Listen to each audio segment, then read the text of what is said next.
स्वागत.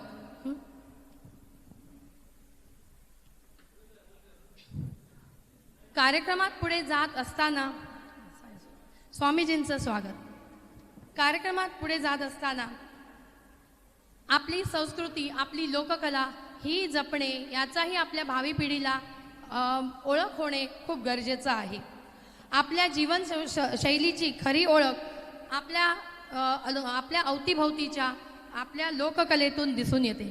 सिंधुदुर्ग म्हणजेच कोकण हे दशावतार, फुगडी आहे आणि या सर्वांखेरीज आपल्या सिंधुदुर्गाची सांस्कृतिक ओळख पूर्ण होऊच शकत नाही. आता आपल्यासमोर सौ मनीषाताई लक्ष्मण दळवी संचलित श्रीदेवी सातेरी लोककला मंच तळेखोल तर्फे एक शानदार समय नृत्य सादर केले जाणार आहे. हा एक समय नृत्य हा काळाच्या ओघात लुप्त होत जाणारा नृत्य प्रकार आहे. आपल्या नेहमीच्या व्यस्त आणि तितक्याच धावपळीच्या आणि दगदगीच्या दैनंदिनीतून वेळ काढत आपल्या या महिला भगिनींनी आपलं हे मंडळ सुसज्ज केलं आहे. त्यांच्या नृत्य आविष्काराचा आपण लाभ घेऊया.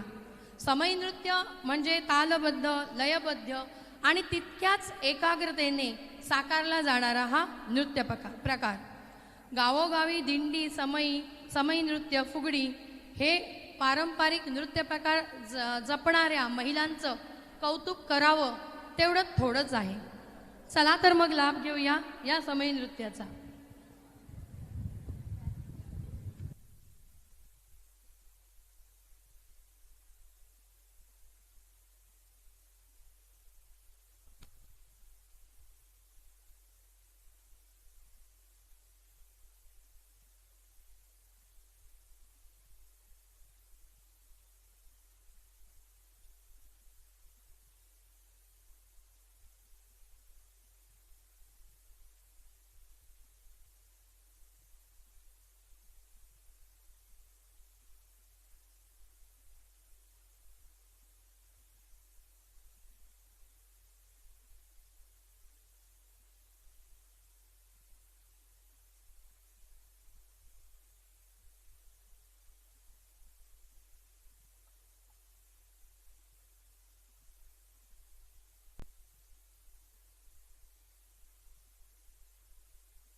गुरुर्ब्रह्मा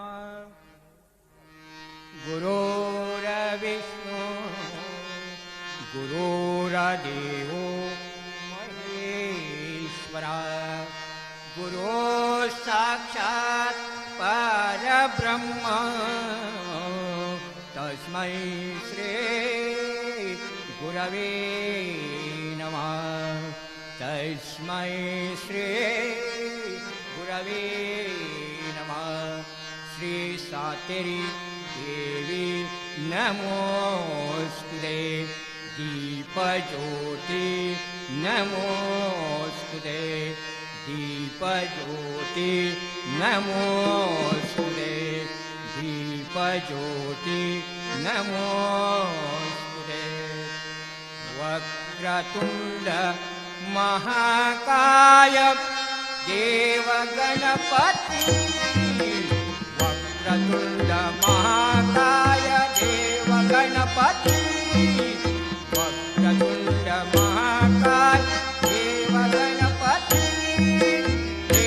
देवदेवतांचा तूच अधिपती देवदेवतांचा तूच अधिपती वक्रतुण्ड महाकाय देवगणपति वक्रतुण्ड महाकाय देवगणपति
वक्रतुंड महाकाय देव गणपती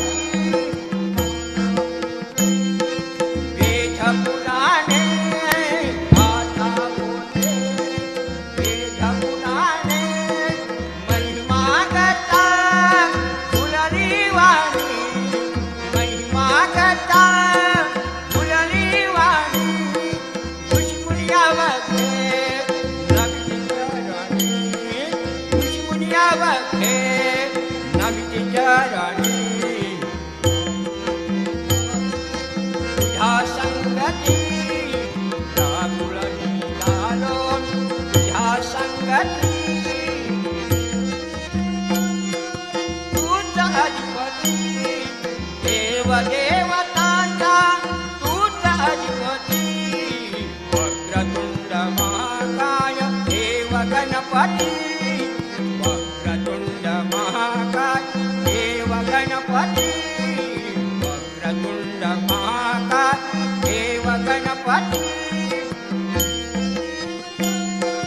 तुझा अधिपती देव देवतांचा तुझा अधिपती वक्रतुंड महाकाय देव गणपती वक्रतुंड महाकाय देव गणपती वक्रतुंड महाकाय देव गणपती तुझ दुःख हरता अवघ्या दिनाच्या नाथा बाप्पा मोरया रे बाप्पा चरणी ठेवे तू माता तुझ सुख करिता तुझ दुःख हरता अवघ्या दिनाच्या नाथा बाप्पा मोरया रे बाप्पा मोरया रे चरणी ठेवे तू माता होतो वर्षाने एकदाच हर्ष होतो वर्षाने एकदाच हर्ष अन्नात होतोय स्पर्श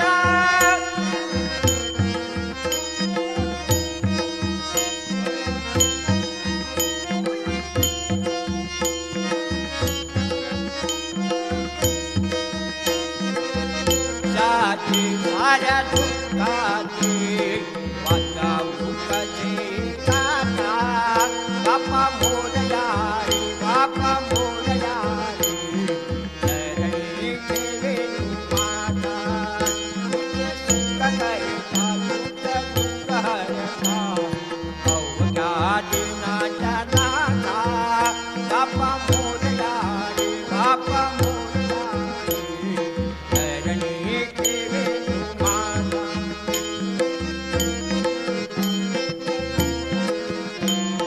अवघ्या दिनाच्या नाथा बाप्पा मोरया रे बाप्पा मोरया रे चरणी ठेवे तू माता कसा खटाचा बसावा मेळा पहा आली कशी आज वेळा कसा खटाचा बसावा मेळा मुळा मुठाने खोबरानी तेला या प्रसादाची केली फेरा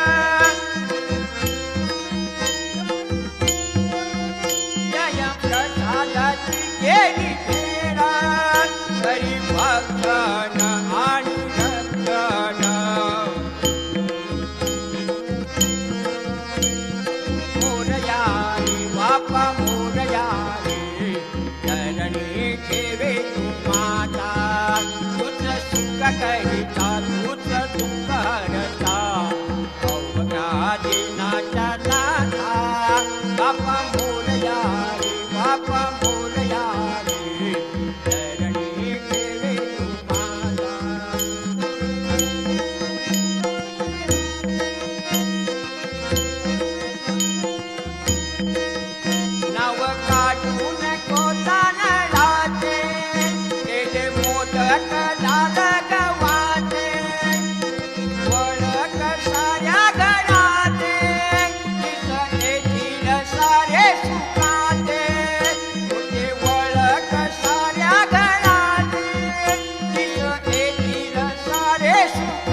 बापा मोरया रे बापा मोरया रे चरणी ठेवे तू माझा तुझ दुःख हरता अवघ्या दिनाचा नाथा बापा मोरया रे बापा मोरया रे चरणी ठेवे तू माझा माझा करिया महाराष्ट्र माझा जय जय महाराष्ट्र माझा करिया महाराष्ट्र माझा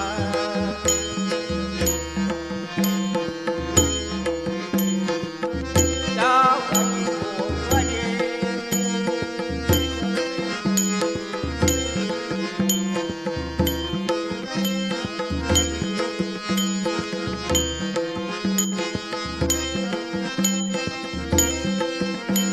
नेपादा राष्ट्र माझा करिया महाराष्ट्र माझा जय जय महाराष्ट्र माझा करिया महाराष्ट्र माझा जय जय महाराष्ट्र माझा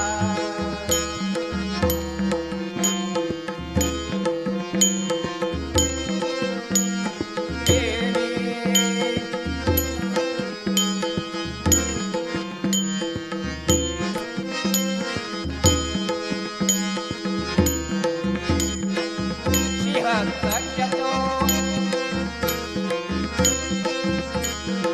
अजीता सिंह कटतो पुराता महाराष्ट्र माझा करिता महाराष्ट्र माझा जय जय महाराष्ट्र माझा करिता महाराष्ट्र माझा जय जय महाराष्ट्र माझा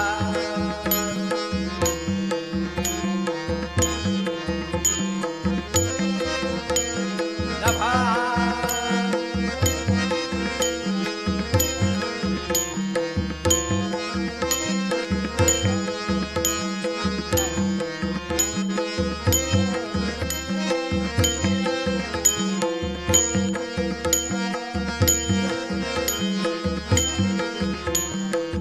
महाराष्ट्र माझा करिया महाराष्ट्र माझा जय जय महाराष्ट्र माझा करिया महाराष्ट्र माझा जय जय महाराष्ट्र माझा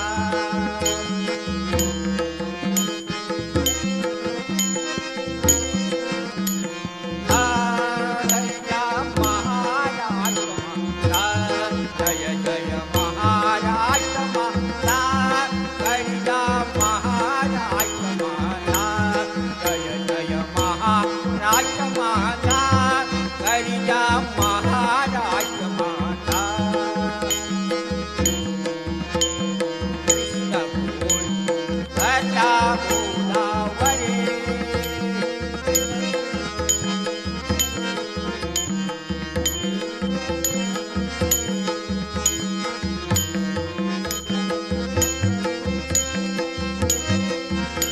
नेपादा महाराष्ट्र माझा करिया महाराष्ट्र माझा जय जय महाराष्ट्र माझा करिया महाराष्ट्र माझा जय जय महाराष्ट्र माझा करिया महाराष्ट्र माझा करिया महाराष्ट्र माझा जय जय महाराष्ट्र माझा करिया महाराष्ट्र माझा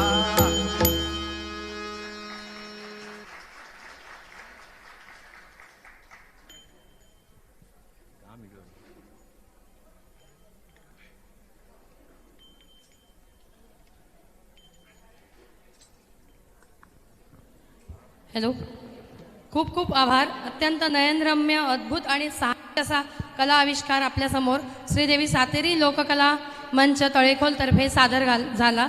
त्या पूर्ण मंडळाचे खरोखरच धन्यवाद.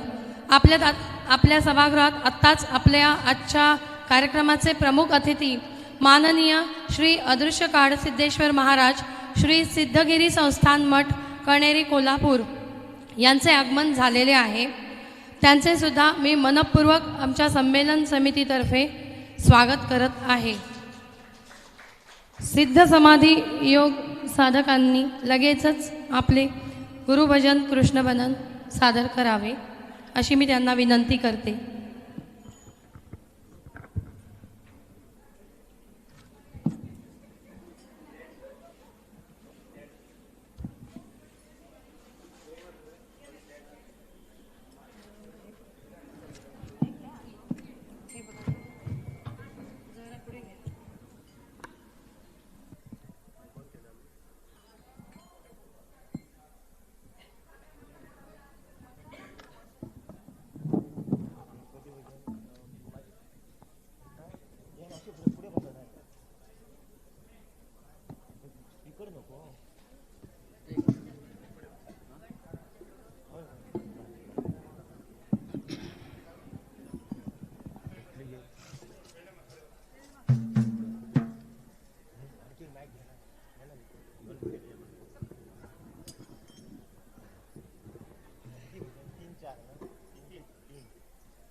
ब्रह्मा गुरुर्विष्णु गुरुर्देवो महेश्वरः गुरुर्साक्षात् परब्रह्म तस्मै श्री गुरवे नमः. अखण्डमण्डलाकारं व्याप्तं येन चराचरं तत्पदं दर्शितं येन तस्मै श्री गुरवे नमः. हरिः ओम श्री गुरुभ्यो नमः. हरिः ओम ओम श्री विश्वेश्वराय नमः. ओम श्री विश्वेश्वराय नमः. ओम श्री विश्वेश्वराय नमः. ओम श्री ऋषि प्रभाकराय नमः. ओम श्री ऋषि प्रभाकराय नमः. ओम श्री ऋषि प्रभाकराय नमः. हरिः ओम श्री गुरुभ्यो नमः. हरिः ओम ओम श्री महागणाधिपतये नमः. ओम श्री महागणाधिपतये नमः. ओम श्री महागणाधिपतये नमः. ओम श्री गुरुभ्यो नमः. ओम श्री गुरुभ्यो नमः. ओम श्री कृष्णाय नमः. ओम श्री कृष्णाय नमः. ओम श्री अन्नपूर्णाय नमः. ओम श्री अन्नपूर्णाय नमः. विघ्न विनाशक विनायक विघ्न विनाशक विनायका. विघ्न विनाशक विनायक विघ्न विनाशक विनायका. विश्वधारा विनायक आधारा विनायका. विश्वधारा विनायक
हॅलो चल हॅलो काळसिद्धेश्वर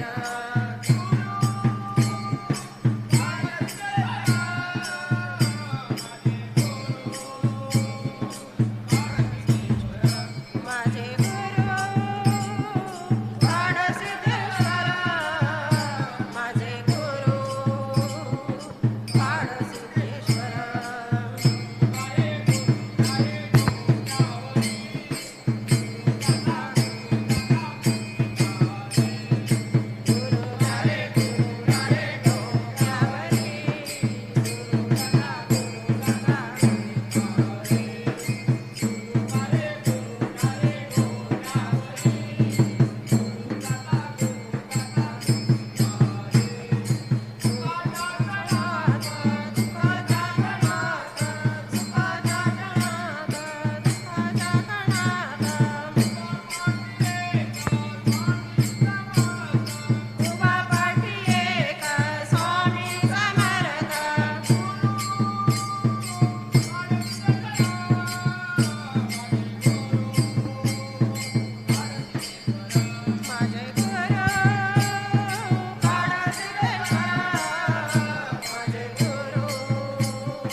खूप खूप धन्यवाद. सिद्ध समाधी योग मंडळाचे आम्ही आभारी आहोत. आत्ताच आपल्या सभागृहात आजच्या कार्यक्रमाचे प्रमुख वक्ते श्री अर्जुनजी उर्फ बाबा चांदेकर सर या माननीय प्रांत संघचालक कोकण प्रांत राष्ट्र स्वयंसेवक संघ यांचेही आगमन झालेले आहे. त्यांचेही मी मंडळातर्फे मनपूर्वक स्वागत करते.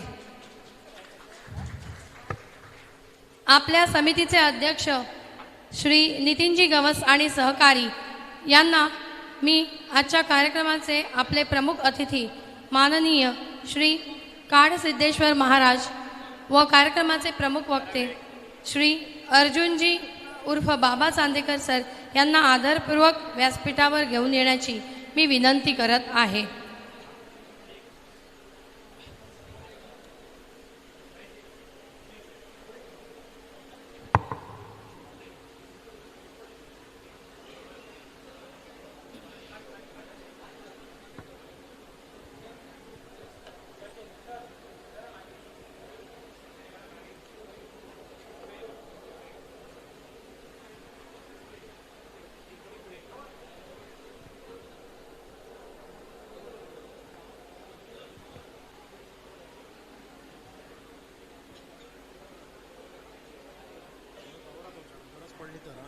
असं ना तो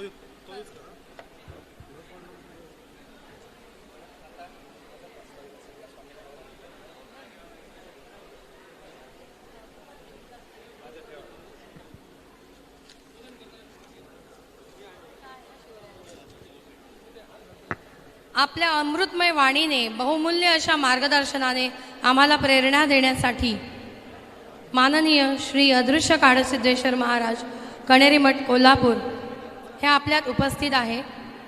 सन्मानपूर्वक त्यांना मंचावर पुढील कार्यक्रमासाठी आमंत्रित करण्यासाठी मी आपल्या कार्यक्रमाचे अध्यक्ष आणि सदस्य यांना विनंती करत आहे.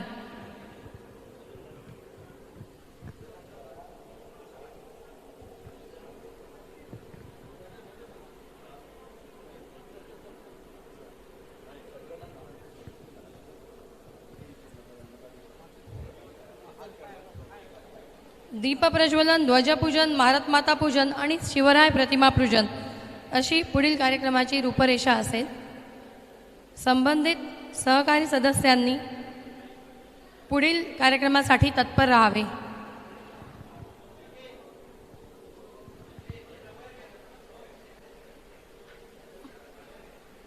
महाराजांचे खूप खूप स्वागत.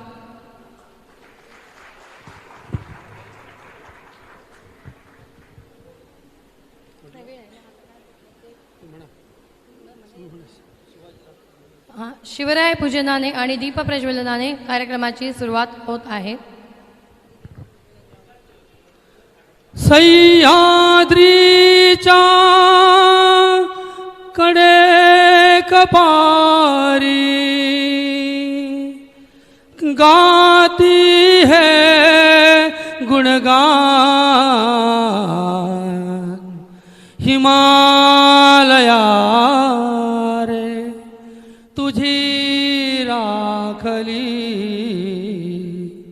शिवरायाने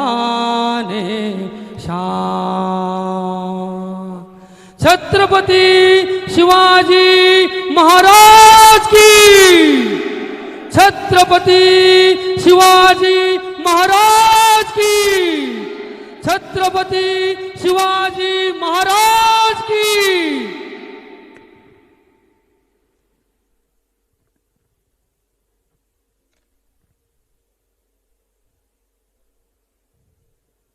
दीप लावूया ज्ञानाचा, प्रकाश पसरेल मानवतेचा. दीप लावूया श्रद्धेचा, प्रकाश पसरेल भक्तीचा. दीप लावूया मांगल्याचा,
गुरुर्विष्णू गुरुर्देव महेश्वरा गुरुर साक्षात परब्रह्म तस्मै श्री गुरुवे नमः.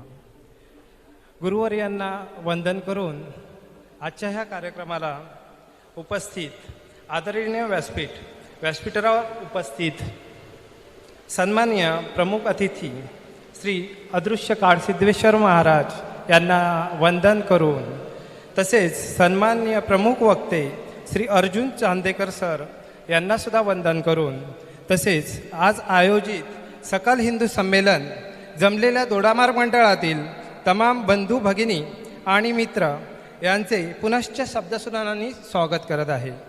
दोडामार्ग येथील ग्रामदेवता, हिंदुत्वाचे आणि संघटन कौशल्याचे महामेरू छत्रपती शिवाजी महाराज आणि त्यांना घडविणाऱ्या राष्ट्रमाता जिजाऊ, तसेच त्या मातीत आपण जन्मलो, वाढलो, स्वाभाविक संरक्षण दिले, या भारत मातेस स्मरून आजच्या कार्यक्रमाच्या प्रास्ताविकात सुरुवात करीत आहोत. समाजातील गरजू व्यक्तींचा समावेश असलेली एक समिती करण्याबद्दल मार्च महिन्यात चर्चा झाली आणि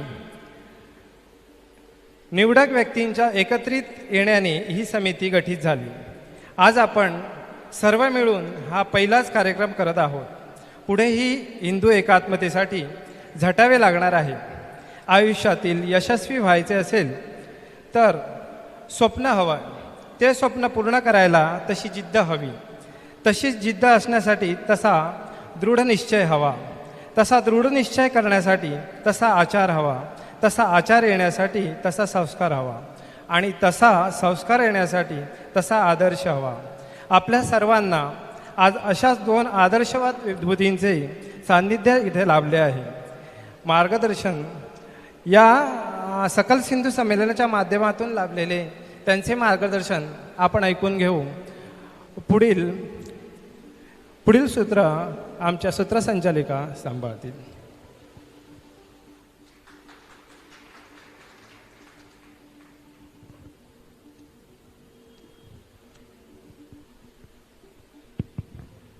नमस्कार बंधूंनो आणि भगिनींनो, तसेच व्यासपीठावर उपस्थित सर्व मान्यवरांना माझा नमस्कार.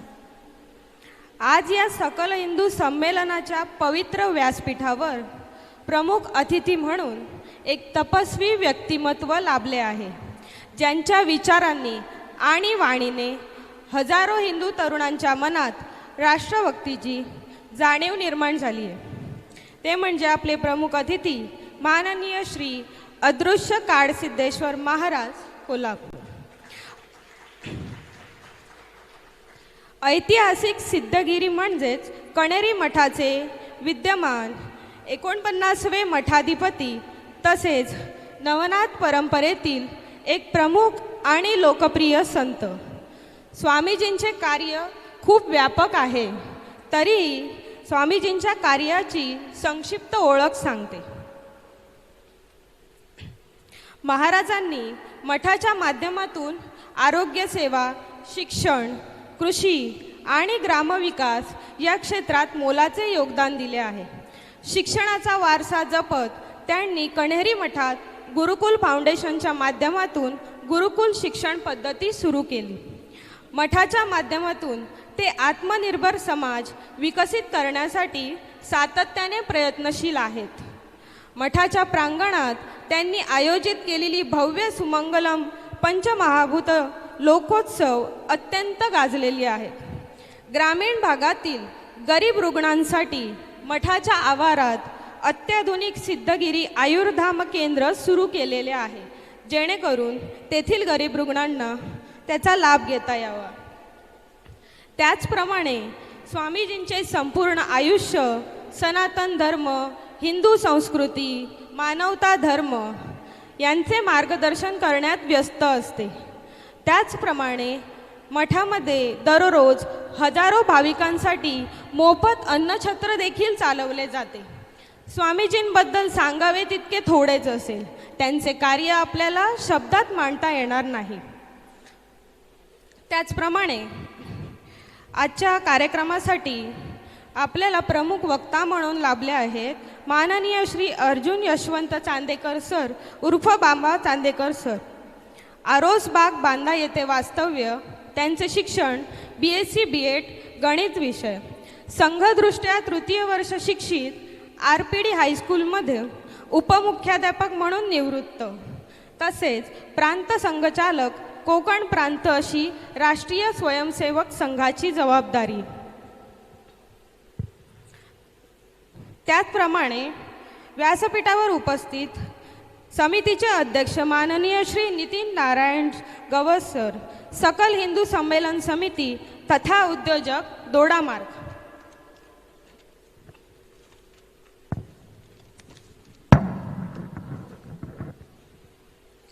मान्यवरांच्या स्वागतासाठी आपल्या संमेलन समितीचे अध्यक्ष श्री नितीनजी गवस यांना मी विनंती करते की त्यांनी आजच्या कार्यक्रमाचे प्रमुख अतिथी माननीय श्री अदृश्य काळसिद्धेश्वर महाराज यांना शाल, श्रीफळ आणि कल्पवृक्ष सुपूर्द करून स्वागत करावे.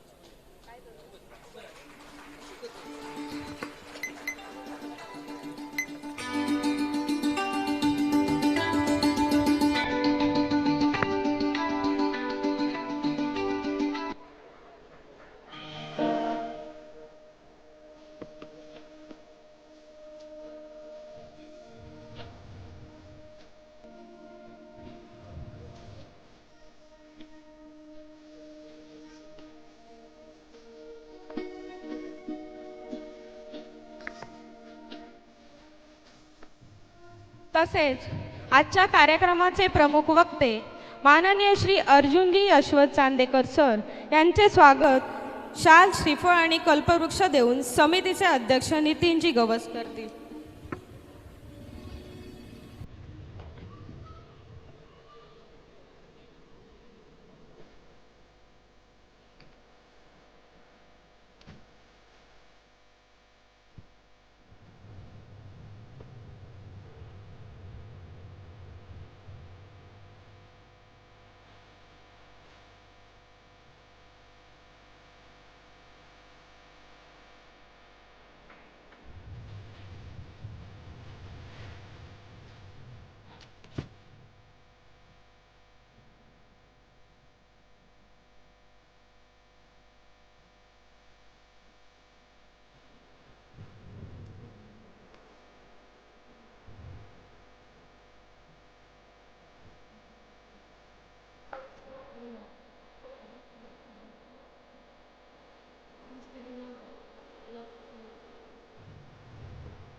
तसेच श्री सद्गुरू शंकरनाथ महाराज मठाश्रम केरी सत्तरीचे मठाधीश यांचे स्वागत आमच्या संस्थेचे समितीचे सदस्य श्री नवनाथजी सावंत करतील.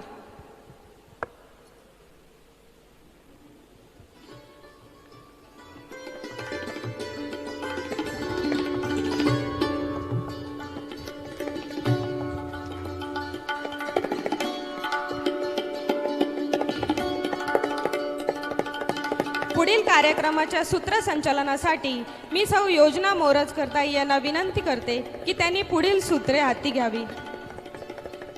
धन्यवाद प्राचीताई. आपण सर्वजण ज्या क्षणाची आतुरतेने प्रतीक्षा करतोय तो क्षण म्हणजे आपले प्रमुख अतिथी माननीय महाराज व प्रमुख वक्ते श्री चांदेकर सरजी यांचे मोलाचे मार्गदर्शन.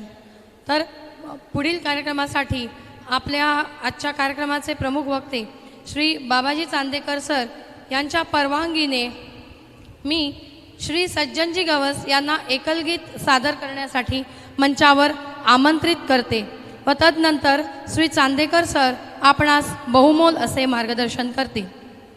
श्री सज्जनजी गवस सर.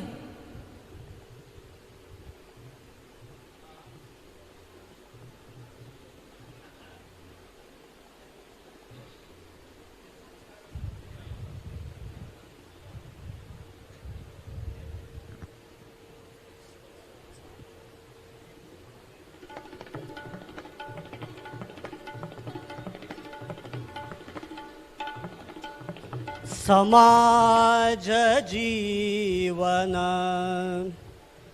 भारुनी टाकू चैतन्याने मानाने वैभवशाली भवितव्याला नटवू निज कर्तृत्वाने नटवू निज कर्तृत्वाने दशशतकांचे दैन्य टाकुनी सार्थक करूया जनशक्ती पराक्रमाची अनप्रतिभेची जगास दावू अभिव्यक्ती राष्ट्रपुरुष हा सुदृढ करूया पुन्हा एकदा यत्नाने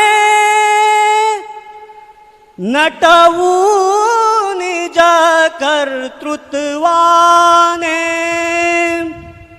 नटवू निज कर्तृत्वाने सागर लाटा रोज सांगती नव्या युगाची आव्हाने गिरिशिखरातून ऐकू येती मायभूमीची जय गाणे,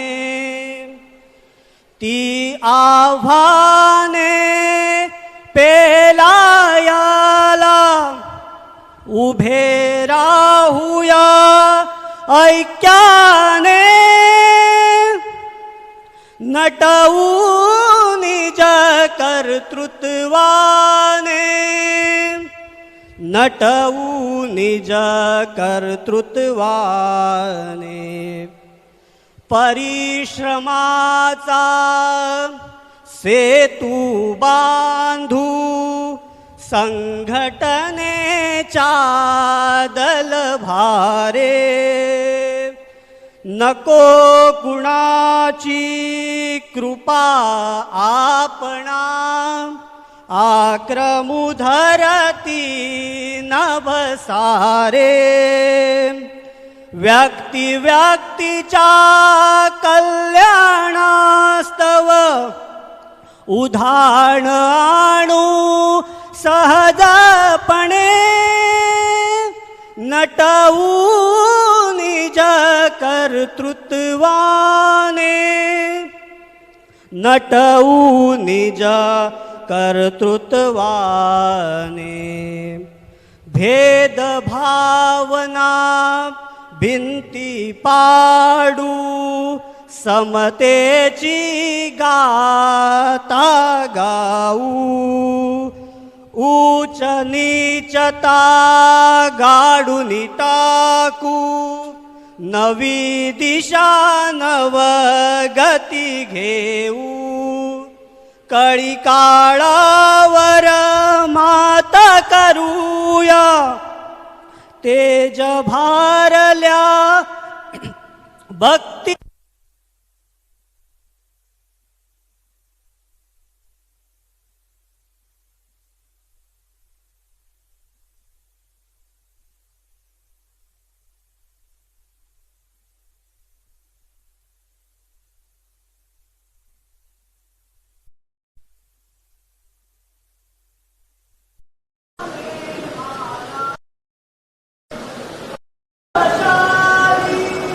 भवितव्य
आम्ही तिन्ही डोस घेतले.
हिंदू समाजाने ठिकठिकाणी आयोजित केलेल्या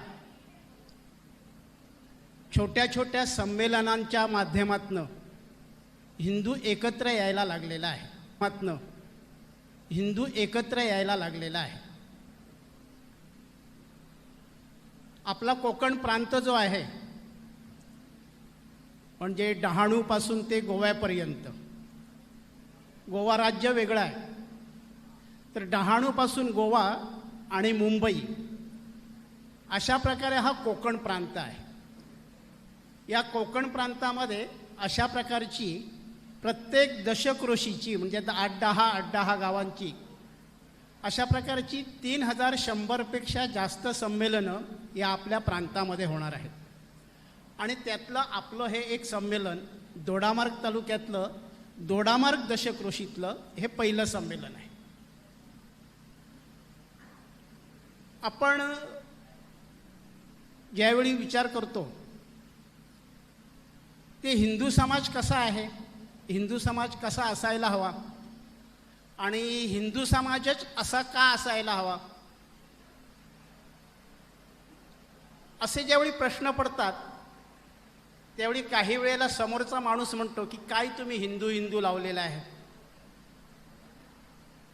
आणि तो तसा जोरात बोलतो, आपण जरा हळू आवाजात बोलतो, त्यामुळे तो समोरचा माणूस त्याच्या मनामध्ये हिंदूंच्या मनामध्ये जो संभ्रम निर्माण करायचा असतो तो संभ्रम आपोआप निर्माण होतो. आणि मग आपणच म्हणतो नाही, आपण हिंदू म्हणणं म्हणजे हे बावळटपणाचं आहे. आणि म्हणून मुळात आपण ह्या सगळ्या गोष्टीचा विचार केला पाहिजे की राष्ट्रीय स्वयंसेवक संघाला 100 वर्ष झाली. 100 वर्ष काय कोणालाही होतात, काळ मोजायला लागत नाही, आपोआप चालतो. बसून जरी राहिलो आपण उद्या रात्रीपर्यंत इथंच बसून राहिलो तरी आपण 1 दिवसाने मोठे झालेलो असो. पण म्हणून मग राष्ट्रीय स्वयंसेवक संघाला 100 वर्ष पूर्ण झाली, एवढं काय महत्त्वाचं आहे. आणि म्हणून त्याचा थोडासा विचार, संघ म्हणजे काय, संघ काय करतो हे थोडक्यात सांगण्याचा मी प्रयत्न करतो. वेळ झालेली आहे बरीच आणि त्यामुळे माझ्या बोलण्याच्या वेळेवर पण मर्यादा आहे. राष्ट्रीय स्वयंसेवक संघाची स्थापना 1925 साली झाली. डॉक्टर केशव बळीराम हेडगेवार यांनी ती संघाची स्थापना केली. आता 1925 साल म्हटल्यानंतर ते पारतंत्र्यातलं वर्ष आहे. आणि पारतंत्र्यामध्ये ज्यावेळी आपण काम करत होतो, वावरत होतो, इंग्रजांचं राज्य होतं, त्यावेळी वेगवेगळी कामं करणाऱ्या अनेक संस्था आणि संघटना होत्या. आपण इतिहास शिकताना त्या ऐकलेल्या आहेत. ब्राह्मो समाज असेल, सत्यशोधक समाज असेल, रामकृष्ण मिशन असेल, अशा वेगवेगळ्या संस्था संघटना वेगवेगळे विषय घेऊन काम करत होते. आणि मग या सगळ्या वेगवेगळ्या संघटना काम करत असताना आणखीन एक वेगळी संघटना स्थापन करण्याची गरज का भासली. आणि ती आज 100 वर्षाची झालेली आहे. 100 वर्ष पूर्ण होऊन येत्या ऑक्टोबरमध्ये 101 वर्ष पूर्ण होईल. आणि म्हणून त्याच्याकडे थोडंसं अभ्यासू चिकित्सक अशा दृष्टिकोनातून बघितलं पाहिजे, अरे बाबा हे काय आहे नेमकं. आणि एवढी वर्ष चाललेली संघटना आहे, दिवसेंदिवस मोठी होत आहे, वेगवेगळ्या गावांमध्ये विस्तारत आहे, कार्यकर्त्यांची संख्या वाढत आहे. मग हे नेमकं काय. खरं तर संघाला मोठं व्हायचं नाही, स्वतःला संघाला मोठं काम उभं करायचं, हिंदू समाजाला संघटित करायचं. मग हे डॉक्टर हेडगेवार जे होते ते त्यावेळी राष्ट्रीय काँग्रेस नावाची एक चळवळ या देशामध्ये चालू होती, जिची 1885 साली स्थापना झाली. ती त्यावेळी चळवळ होती आणि त्या देशातला प्रत्येक व्यक्ती हा त्या चळवळीचा घटक झालेला होता. तो का करत, हे कशासाठी चाललेलं होतं, तर देशाला स्वातंत्र्य मिळालं पाहिजे म्हणून काँग्रेस काम करत होती. आणि ही चळवळ या देशातल्या शेवटच्या व्यक्तीपर्यंत पोचलेली होती. त्याच संघटनेमध्ये डॉक्टर हेडगेवार काम करत होते. कलकत्त्यामध्ये ते राहिले, कलकत्त्यामध्ये वैद्यकीय शिक्षण घेतलं, त्यांनी डॉक्टर झाले, पुन्हा नागपूरमध्ये आले. कलकत्त्यामध्ये असताना त्यांनी क्रांतिकारकांच्या सोबत काम केलं. अनुशीलन समिती नावाची क्रांतिकारकांची संघटना होती, त्या संघटनेमध्ये काम केलं. पुन्हा नागपूरमध्ये आले आणि त्यांनी काँग्रेसमध्ये काम करायला सुरुवात केली. कारण त्यावेळी स्वातंत्र्य लढ्यासाठी, स्वातंत्र्य मिळवण्यासाठी काम करणारी एकमेव संघटना ही राष्ट्रीय काँग्रेसची चळवळ होती. आणि तिथं काम करत असताना त्यांच्या लक्षात आलं की अरे आपण स्वातंत्र्य मिळवू, पण स्वातंत्र्य मिळवल्यानंतर पुढे काय? आपला देश हा वैभवसंपन्न देश होता असं म्हटलं जातं. आणि वैभवसंपन्न पराक्रमी असा जो संपन्न देश होता, या देशावरती अशी गुलाम होण्याची पाळी का आली, हा मुख्य प्रश्न होता. आणि म्हणून त्यांनी विचार सुरू केला, चर्चा सुरू केली अनेक जणांशी. आणि मग त्यांच्या लक्षात आलं चर्चा करता करता की आपला देश गुलाम का झाला? तर या देशातला जो मूळ समाज आहे, जो हिंदू या नावाने ओळखला जातो, या देशाचा मूळ घटक आहे, ज्याने या देशाला मोठं केलं, तो हिंदू समाज मी हिंदू आहे हे विसरून गेला. त्याची कारणं अनेक असतील, आत्ता आपल्याकडे वेळ नाही. त्याला आपली ओळख राहिली नाही, विसरला. म्हणजे त्यावेळेच्या एका मोठ्या व्यक्तीने असं म्हटलंय की मला गाढव म्हणा, पण मला हिंदू म्हणू नका. इतकी हिंदूपणाची लाज वाटायला लागली. हिंदू म्हणजे पराक्रम, हिंदू म्हणजे संस्कृती, हिंदू म्हणजे सज्जनपणा, जे जे काय चांगलंपणा आहे ते सगळे ह्या हिंदूमध्ये आहे. म्हणजे आत्मविस्मृत झाला, स्वतःला विसरला हा समाज. दुसरं काय लक्षात आलं की हा समाज परक्याने येऊन सहज राज्य आपल्यावरती का केलं? तर हा समाज जाती जातीमध्ये भांडताना दिसला. हा समाज राज्यांवरनं भांडणं होती. या समाजामध्ये भाषेवरनं भांडणं होती. ही सगळी जी भांडणं आहेत, ह्या भांडणामुळे हा समाज विखुरला गेला. कोण कोणाच्या मदतीला धावेना. आणि तिसरं एक लक्षात आलं की या समाजामध्ये एक चांगली शिस्त जी होती, ती शिस्त लोप पावलेली होती. अनुशासनहीनता, शिस्त नव्हती. आणि म्हणून त्यांनी ठरवलं की हा देश जर संपन्न झाला पाहिजे आणि पुन्हा सामर्थ्याने उभा राहिला पाहिजे, तर या देशातला मूल समाज जो आहे, हिंदू समाज, त्या हिंदू समाजाला संघटित केलं पाहिजे, एकत्र आणलं पाहिजे. तो जोपर्यंत एकत्र येत नाही, तोपर्यंत या देशाचं काही खरं नाही. आणि म्हणून त्यांनी त्या कामाला सुरुवात केली की हिंदू समाजाला आपण एकत्रित आणलं पाहिजे. त्याच्यासाठी त्यांनी शाखा नावाचं एक तंत्र वगैरे सुरू केलं. त्याच्यात आपण शिर्यानो. ज्या ज्यावेळी देशावरती संकट आलं, त्या त्यावेळी राष्ट्रीय स्वयंसेवक संघ हिंदू समाजाला संघटित करून सोबत उभा राहिला.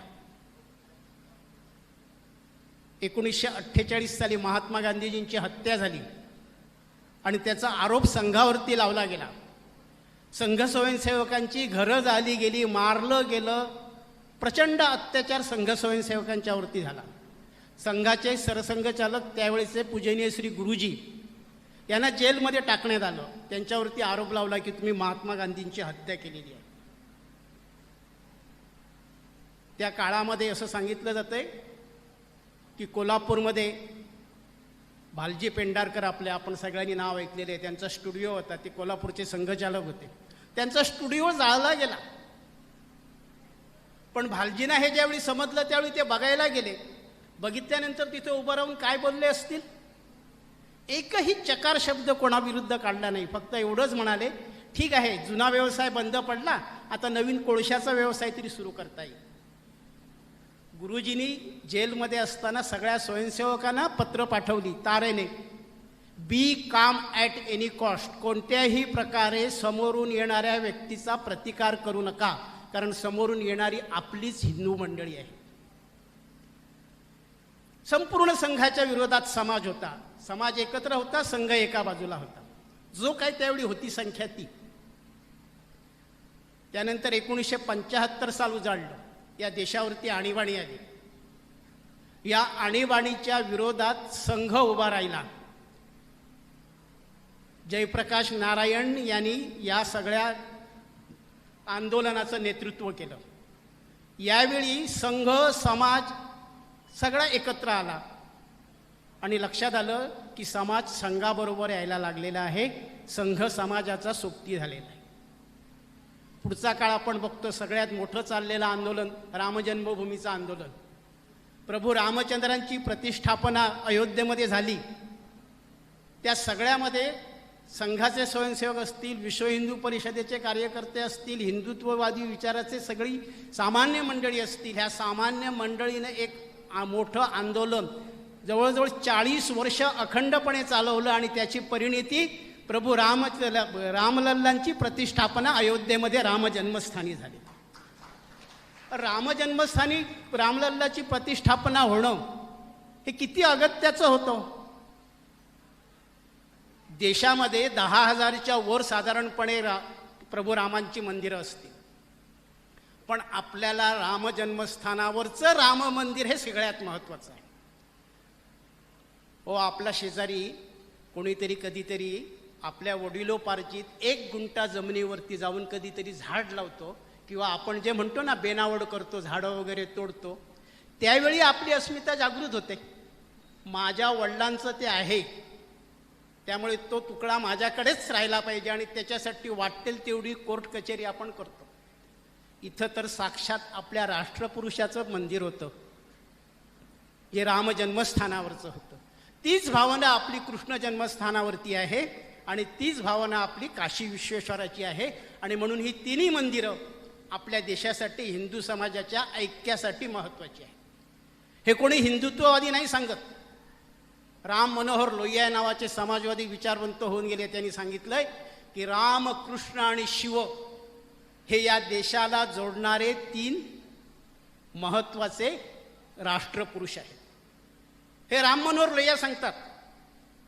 आणि म्हणून आपल्याला ही तिन्ही देवस्थानं त्याच्यासाठी प्रिय आहेत, यासाठी आपण आंदोलन केलं. आज आपण बघतो की बाकी मग वेगवेगळी आंदोलन की रामसेतू वाचवला,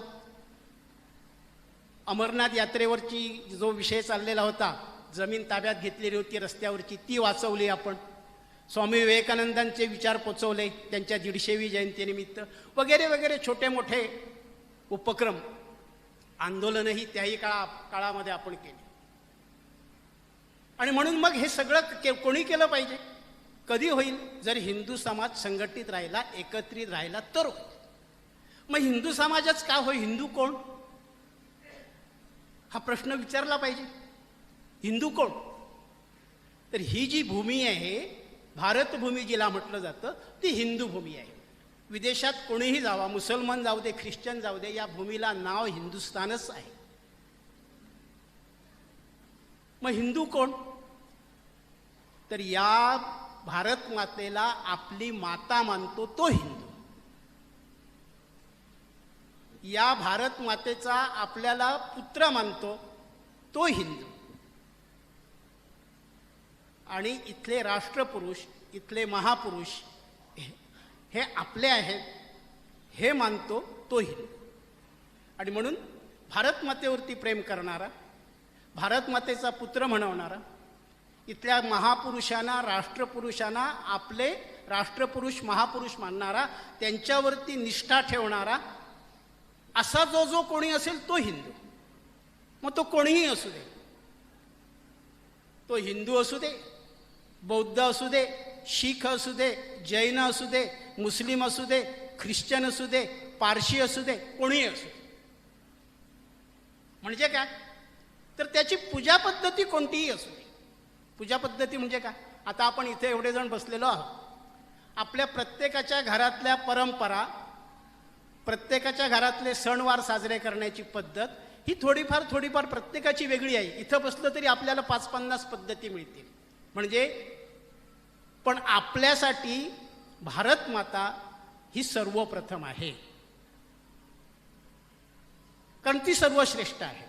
उपासना पद्धती तुमची कोणती असो, तुम्ही मशिदीमध्ये जा हरकत नाही, चर्चमध्ये जा हरकत नाही, पण तुमची निष्ठा ही भारत मातेवरती असली पाहिजे, हिंदुस्थानवरती असली पाहिजे. समाज एकत्रित आला पाहिजे, तो सामर्थ्यवान बनेल, त्यावेळी या देशातले सगळे प्रश्न मिटतील, सगळे प्रश्न मिटतील. कारण जोपर्यंत देश आमचा आहे आणि आम्हीच त्याचं बरं वाईट करणार, ही भावना प्रत्येकाच्या मनामध्ये जोपर्यंत निर्माण होत नाही तोपर्यंत समोरचा शत्रू आपल्यावरती टिपल्या टकल्या मारूनच जाणार आहे. आणि म्हणून आजही या काळामध्ये आपल्याला हिंदू म्हणून एकत्र येण्याची आवश्यकता आहे. हा समाज टिकला. हा समाज का टिकला? हा समाज टिकण्याचं एकमेव कारण म्हणजे आपल्याकडे असलेल्या ज्या संस्कृती, परंपरा आणि कुटुंब व्यवस्था आहे त्यामुळे हा समाज टिकलेला आहे. हे सगळं आपण सांभाळून ठेवलंय. आपला समाज अनेक वर्ष संघर्ष केला त्याने, या हिंदू समाजाने संघर्ष केला. म्हणजे मुघलां कधीपासून सुरुवात केली आपण, तर ते आपण अलेक्झांडरपासून जर सुरुवात केली इसवी सनाच्या पूर्वी 300 वर्ष साधारणपणे, म्हणजे आजपासून 2300 वर्ष. तर तेव्हापासूनचा जर विचार केला आपण तर 1947 पर्यंत मधला थोडा जो काळ होता 6व 7व शतकापर्यंत, तिथपर्यंत आपल्याकडे चांगली सुबत्ता होती. पण आपल्याकडे ग्रीक आले, हुण आले, शक आले, त्यानंतर तुर्की, अरब, मुघल सगळे आले आणि इंग्रज आले. हे सगळे आल्यानंतर सुद्धा आपण टिकलो. का टिकलो? तर हिंदू संस्कृतीची जी काही वैशिष्ट्ये आहेत त्यातली एक वैशिष्ट्य म्हणजे कुटुंब व्यवस्था. ह्या कुटुंब व्यवस्थेमुळे आपला समाज टिकलेला आहे. एवढ्या सगळ्या सत्ता बदलल्या, पण या देशातला हिंदू नष्ट झाला का? नाही नष्ट झाला. आज आपण ते इराक, इराण वगैरे सगळे युद्धाच्या निमित्ताने ऐकतो, वाचतो. हे कोण होते हो आणि आज तिथं कोण आहेत? पण या देशामध्ये जे आलेत ते या भूमीमध्ये मी गाडले गेले म्हणत नाहीत, पण ग्रीक, हुण, शक हे जे आलेत ते या भूमीतले होऊन राहिले. पारशी आले.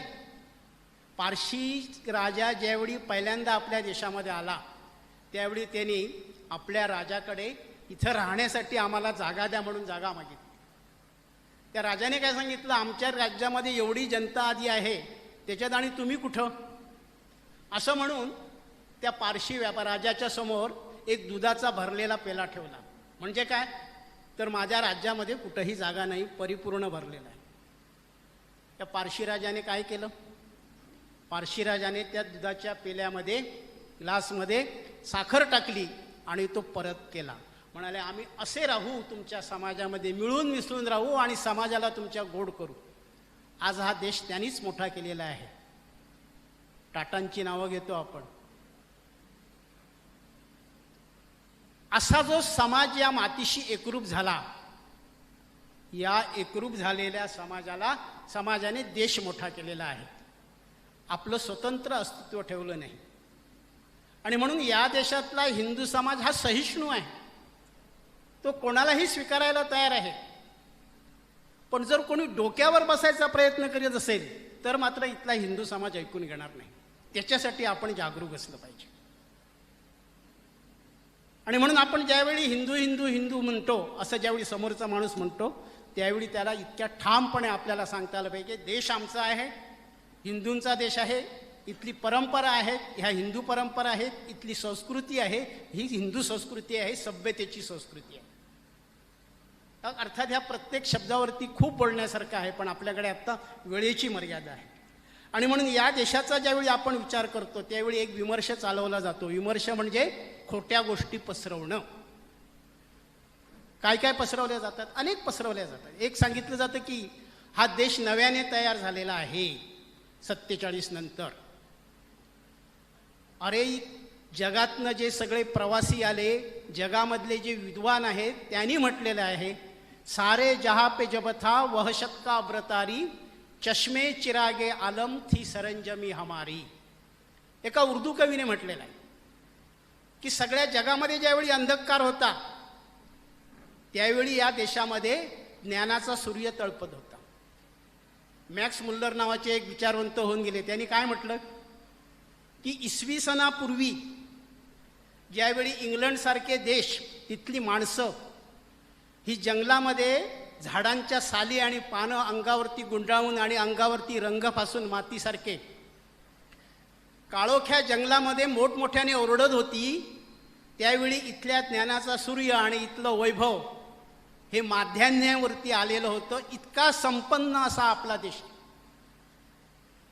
हे त्यांनी लिहिलंय हो, आम्ही नाही सांगतो. पण हे नवीन पिढीला समजून घेतलं पाहिजे, सांगता आलं पाहिजे, नाहीतर आपण समोरच्याचं सांगितलेलं ऐकतो आणि गप्प बसतो. हा देश एक नव्हता. मध्ये एका मोठ्या राजकीय व्यक्तीने म्हटलं की हा देश एकसंघ नाहीये, तुकडे आहेत. आपल्याला माहिती असलं पाहिजे, हा देश कधीही तुकडा नव्हता. हा देश तुकडा असता आणि प्रत्येक राज्य, प्रत्येक देश म्हणून, राष्ट्र म्हणून वेगळा असला असता तर मला सांगावं, शंकराचार्य यांनी केरळपासून काश्मीरपर्यंत पदयात्रा काढली असती का हो? केरळमध्ये जन्मलेले शंकराचार्य 4 दिशांना 4 मठ स्थापन करू शकले असते का हो? मग बद्रीनाथमध्ये ज्योतिर्मठ, द्वारकेमध्ये शारदा मठ, कर्नाटकामध्ये शृंगेरी मठ आणि जगन्नाथपुरीमध्ये गोवर्धन मठ. बरोबर आहे ना समजा? असे 4 मठ 4 दिशांना स्थापले असते का हो त्यांनी? हे का झालं? कारण संपूर्ण देश एक होता. काशी ते रामेश्वर, रामेश्वर ते काशी. रामेश्वराकडनं जल आणायचं आणि त्याचा अभिषेक काशीमध्ये जाऊन करायचा, आणि तिथं गंगाजल आणायचं आणि रामेश्वराला अभिषेक करायचं, कावड घेऊन जायचं. किती वर्षाची परंपरा आहे, माहिती आहे कोणाला? जर देश एक नसता तर हे झालं असतं का? शक्तिपीठ, 51 शक्तिपीठ आपण सांगतो, तर शक्तिपीठ संपूर्ण देशभरामध्ये विखुरली. 12 ज्योतिर्लिंग, या सगळ्या ज्योतिर्लिंगांची यात्रा करतो आपण. या देशातला प्रत्येक हिंदू या सगळ्या गोष्टीची करतो. आणि म्हणून हा देश कधीही तुकडा नव्हता, हा देश अखंडच होता. आणि त्यांच्यामध्ये सगळ्यामध्ये एकात्मतेचा भाव होता, ती भावना होती. आणि म्हणून किती जुनं, म्हणजे आत्ता कोणी सांगितलेले नाही, ऋग्वेदामध्ये 10व्या मंडलामध्ये म्हटलेलं आहे, सरस्वती माता म्हणते की हे सगळं वैभव जे आहे, हे सगळं वैभव एकत्र आणणारी मी राष्ट्रभावना आहे. ऋग्वेदामध्ये आहे. ऋग्वेदाचा कालखंड मी सांगू शकत नाही, स्वामीजीच सांगतील नाही. हे ऋग्वेदामध्ये लिहिलं आहे. म्हणजे राष्ट्र ही कल्पना ही इतकी जुनी आहे, ही आम्हाला विदेशातून शिकायची आवश्यकता नाही आहे. आणि मग त्या म्हणतात की सगळ्या पूज्य कल्पनांमध्ये मी सर्वप्रथम आहे, देवाने मला सर्वत्र विखुरलेला आहे. म्हणजे काय? राष्ट्रभावना ही प्रत्येक व्यक्तीच्या मनामध्ये आहे, जो जो भूखंड आहे त्या भूखंडामध्ये. मग हा भूखंड काय आहे? एका ठिकाणी म्हटलंय की उत्तरम यत समुद्रस्य हिमाद्रश्चैव दक्षिणम वर्षम तत् भारतम नाम भारती तत्र संतती.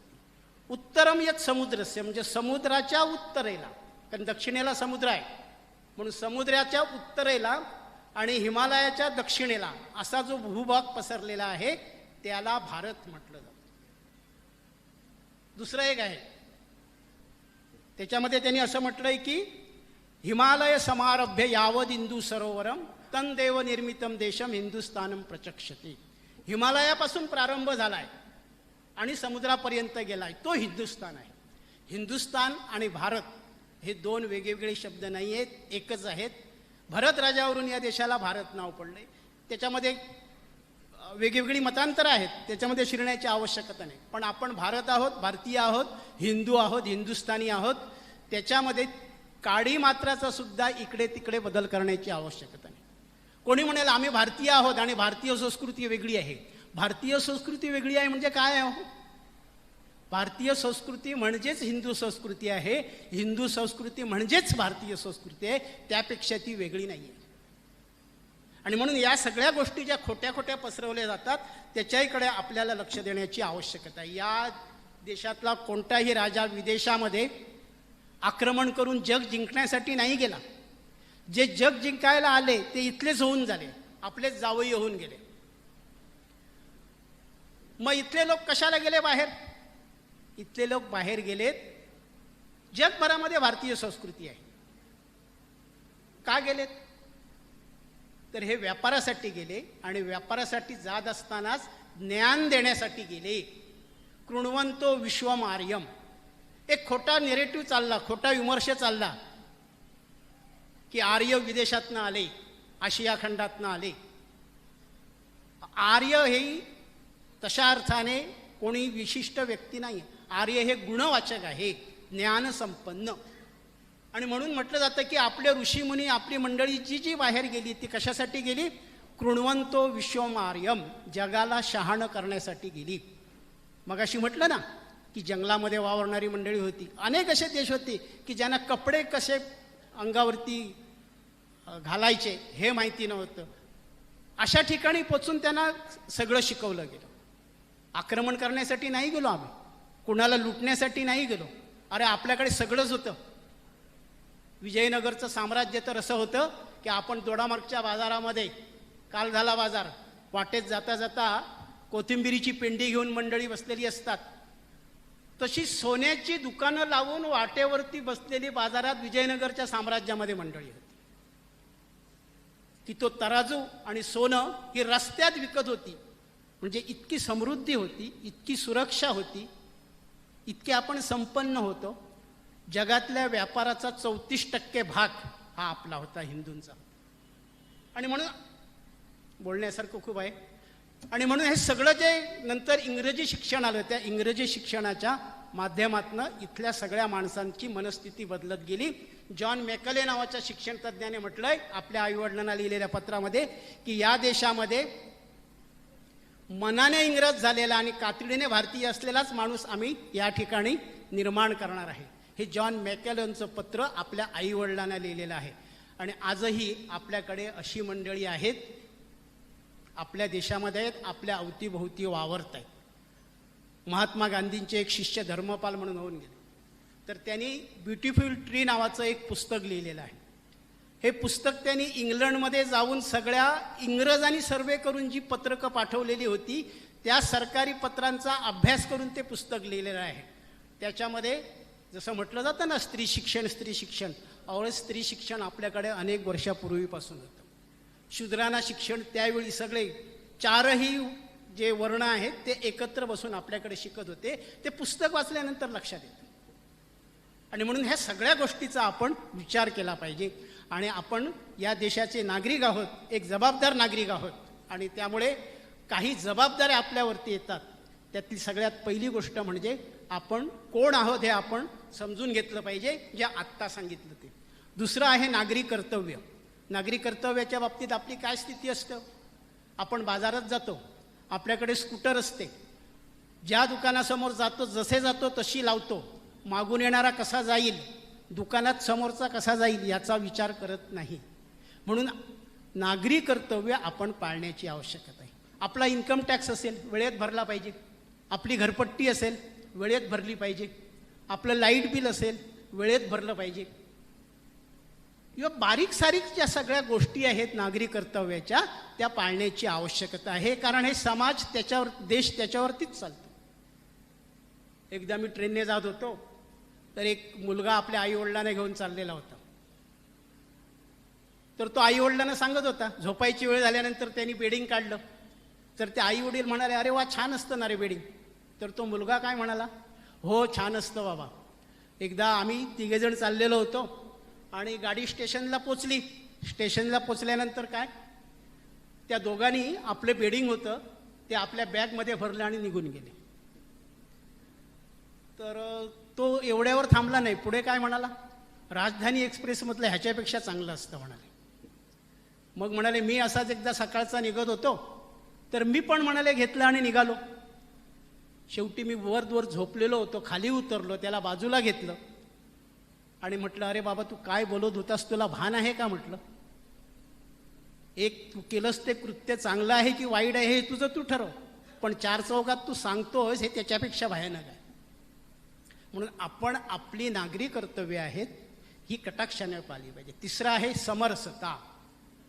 आपण म्हणतो की सगळी ईश्वराची लेकरं आहेत, पण सगळ्या ईश्वराची जर लेकरं आहेत तर माझ्यासारखाच समोरचं आहे, मग जातीभेद कुठून आला? आपल्या धर्मामध्ये कुठंही जातीभेद नाही. जाती आहेत पण अस्पृश्यता नव्हती, ही कुठून आली? आणि आजही आपण त्याचे बळी आहोत. म्हणून आपल्याच गावातले बांधव जे आहेत ह्या सगळ्या बांधवांना मंदिर प्रवेश आहे की नाही याचा विचार केला पाहिजे. मग हा समाज ज्याला आपण मंदिर प्रवेश देत नाही त्यांनी वेगळं काही केलं तर मग आपण त्यांना दोष का द्यायचा? दोष आपल्याकडे असतो. आणि म्हणून सगळे समान आहेत, स्त्री पुरुष, उच्च नीच, गरीब श्रीमंत, हा भाव जो आहे हा समरस भाव समाजामध्ये निर्माण झाला पाहिजे. चौथं आहे पर्यावरण. पंचमहाभूतांनी हे विश्व बनलेलं आहे. त्याच्यात जर गडबड झाली तर आपलं आरोग्य ठीक राहणार नाही. ही इथली सृष्टी, मग ते प्राणी असतील, वनस्पती असतील आणि मानवजात असेल, तर मानवजात तिचं सगळं जीवन जे आहे ह्या सृष्टीवरती अवलंबून आहे, वनस्पतींवरती अवलंबून आहे, प्राण्यांवरती अवलंबून आहे. आणि म्हणून त्याची आपण काळजी घेतली पाहिजे. छोट्या छोट्या गोष्टी आपल्याला करता येते. बाजारामधून जाऊन आपण ती सिंगल यूज छोटी प्लॅस्टिकची पिशवी असते भाजीची, ती का आणायची हो घरात? इतकी वर्ष आपण कापडी पिशवी घेऊन जात होतो, आत्ता जायला काय अडचण आहे? मी मध्ये एका दुकानदाराला विचारलं, अरे म्हटलं तू कशाला देतोस या प्लॅस्टिकच्या पिशव्या? नाही म्हणालं, बाजार झाला, बिल झालं की पिशवी नाही म्हटली तर गिऱ्हाईक भांडतं. 100 रुपयाचं माल घेतलंय, 50 पैशाची पिशवी देऊ घेणार नाही तो का? आणि त्या पिशवीचा खच आपल्या घरामध्ये पडतो. ज्याला पर्याय नाही तिथं आपण वापरू, पण ती सिंगल यूज प्लॅस्टिक जे आहे, कॅरी बॅग ज्याला आपण म्हणतो, ती घरात येणार नाही याची तरी किमान आपण काळजी घेऊ. पाणी जपून वापरू, वीज जपून वापरू. अशा छोट्या छोट्या गोष्टी जरी आपण केल्या तरी किती फार मोठं काम होईल. आणि सगळ्यात शेवटी आहे ते कुटुंब प्रबोधन. ह्या सगळ्या समस्या का निर्माण झालेल्या आहेत? तर आपली कुटुंब जी आहेत ही 4 माणसं असतील तर ती 4 जणांची 4 तोंडं 4 दिशेला असतात आणि हातामध्ये प्रत्येकाच्या हे एक असं नवीन आलेलं कर्णपिशाच्य असतं. प्रत्येकजण त्याच्यामध्ये गुंतलेला असतो, त्याच्याशी गप्पा मारत असतो. त्यामुळे घरातला संवाद कमी झालेला आहे. आत्महत्या, ताणतणाव हे सगळं त्याच्यामुळे वाढलेलं आहे. आणि म्हणून कुटुंबामध्ये एकत्र बसून गप्पा मारल्या, अनुभव शेअर केले तर त्याचा खूप चांगला फायदा होतो. जे पूर्वी आम्ही लहान होतो त्यावेळी आठवायचं, तिन्ही सांज झाली की सगळ्या घरातनं एक वेगवेगळ्या श्लोकांचे आवाज, मग पाड्यांचे पाडे, बे एके बे, बेदुणे चार, हे सगळं वातावरण नाहीसं झालेलं आहे. आणि म्हणून कुटुंबामध्ये कुटुंब प्रमुखाने या सगळ्या गोष्टी करण्याची परंपरा पाळणे आपले. त्या परंपरा माहितीच नाही. मी मध्ये मुंबईत होतो तर एका कार्यकर्त्याच्या घरी गेलो तर ते म्हणाले की त्यांच्या मित्राचा मुलगा एकदा संध्याकाळी घरी आला आणि एंट्री करता करता दाबात काय सांगतोय, बाबा आज मी बाप्तिस्मा घेतलेला आहे. वडील उडाले एकदम. अरे म्हणाले तू बाप्तिस्मा घेतलंस, काय सांगतोय? होय म्हणाले, काय झालं? अरे आपण हिंदू आहोत. त्याने प्रश्न विचारला, आम्ही हिंदू आहोत हे तुम्ही आम्हाला कधी सांगितलं का? दुसरी एक मुलगी लव जिहादने गेली, तिला घरी आणलं परत आपल्या कार्यकर्त्यांनी. वडील तिला रात्री तिचं समुपदेशन करायला बसले आणि वडिलांना ती मुलगी काय सांगते की तुम्ही मला 20 वर्षानंतर हे सांगताय सगळा हिंदू धर्म, मला त्यांनी गेल्या 2 वर्षामध्ये नमाज कसा पडायचा, कुराण कसं वाचायचं सगळं शिकवलं. माझी विनंती आहे आपल्या सगळ्यांना की ही अजून वेळ गेलेली नाही आहे. आपला धर्म, आपली संस्कृती, आपल्या परंपरा आपल्या मुलांबरोबर योग्य त्या भाषेमध्ये बोलून केल्या पाहिजे, बोललं पाहिजे, टिकवल्या पाहिजे, तर आपला समाज, आपला देश टिकणार आहे. राष्ट्रीय स्वयंसेवक संघाला स्वतःला मोठं व्हायचं नाही, देश मोठा झाला पाहिजे. आणि देश मोठा झाला पाहिजे तर आपण सगळ्या हिंदू समाजाने एकत्रित आलं पाहिजे. या संमेलनाच्या निमित्ताने आपण एकत्र आलो. आपापल्या ठिकाणी मंदिरं आहेत, त्या मंदिरामध्ये दर महिन्याला, दर आठवड्याला, 15वड्याला एकत्र येऊन किमान आपण आरती करूया आणि आपल्या एकतेचं किंवा संघटनेचं ताकद दाखवू, आपण एक आहोत हे दाखवू. अशा प्रकारचं आपापल्याला काही गावामध्ये सुरू करता येईल का, असा विचार या संमेलनाच्या निमित्ताने आपण करावा. आज या संमेलनाच्या निमित्ताने आपण इथे उपस्थित राहिलात, सहभागी झालात. हिंदू समाज मोठा होणार आहे, देश मोठा होणार आहे, जगद्गुरू होणार आहे, हे सगळं सत्य आहे. पण हे सगळं होत असताना माझा त्यात सहभाग काय, माझं योगदान काय, मी त्याच्यासाठी काय केलं, याचा विचार आपल्याला करावा लागणार आहे. जो त्या खारुताईने प्रभू रामचंद्रांचा सेतू बांधताना केला तो विचार आपल्याला करण्याची आवश्यकता आहे. तसा आपण करावा अशा प्रकारची नम्र विनंती करून मी माझं लांबलेलं बोलणं थांबवतो. धन्यवाद श्री चांदेकर सर. सर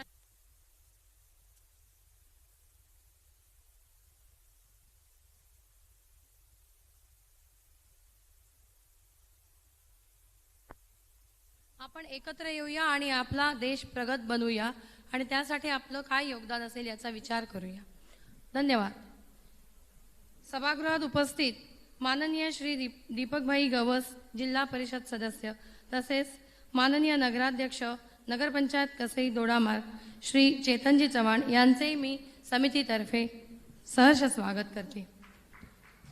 आता आपल्या अमृतमय पवित्र वाणीने बहुमोल असं मार्गदर्शन करण्यासाठी मी आपल्या आजच्या कार्यक्रमाचे प्रमुख अतिथी माननीय श्री अदृश्य काळसिद्धेश्वर महाराज यांना विनंती करते की त्यांनी आपलं मोलाचं मार्गदर्शन करावं.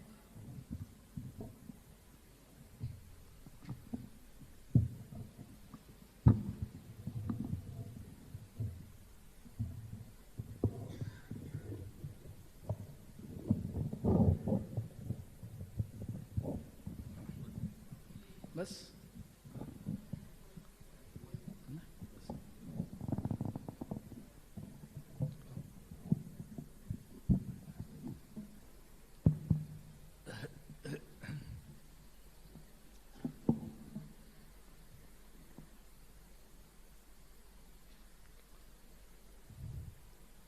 वसुदेवसुतं देवं कंसचाणूरमर्दनं देवकी परमानंदम कृष्णं वंदे जगद्गुरुं. आज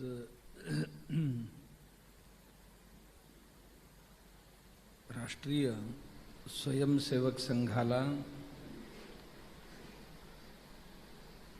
शतवर्ष पूर्ण झाल्यानिमित्ताने संपूर्ण देशभरात सकल हिंदू समावेश आयोजित करण्यात आल्या. त्याचाच एक भाग म्हणून सिंधुदुर्गातील दोडामार्ग येथे आजचा सकल समाजांच्या वतीने आयोजित या हिंदू समावेशाच्या मंचावर प्रमुख वक्ते म्हणून उपस्थित राहून आपले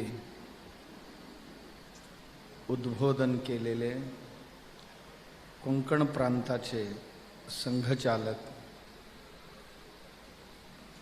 आदरणीय अर्जुन चांदेकर सर, संमेलनाचे अध्यक्ष नितीनजी, उपस्थित समस्त हिंदू बंधू आणि मातृशक्तीला अनंत वंदन.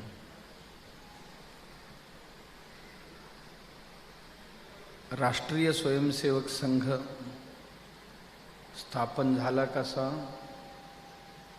सर्व अडीअडचणींना तोंड देत देत 100 वर्ष आणि 100 वर्षांमध्ये केलेली साधना या संबंधात चांदेकरजींनी फार सुंदर पद्धतीने मांडले.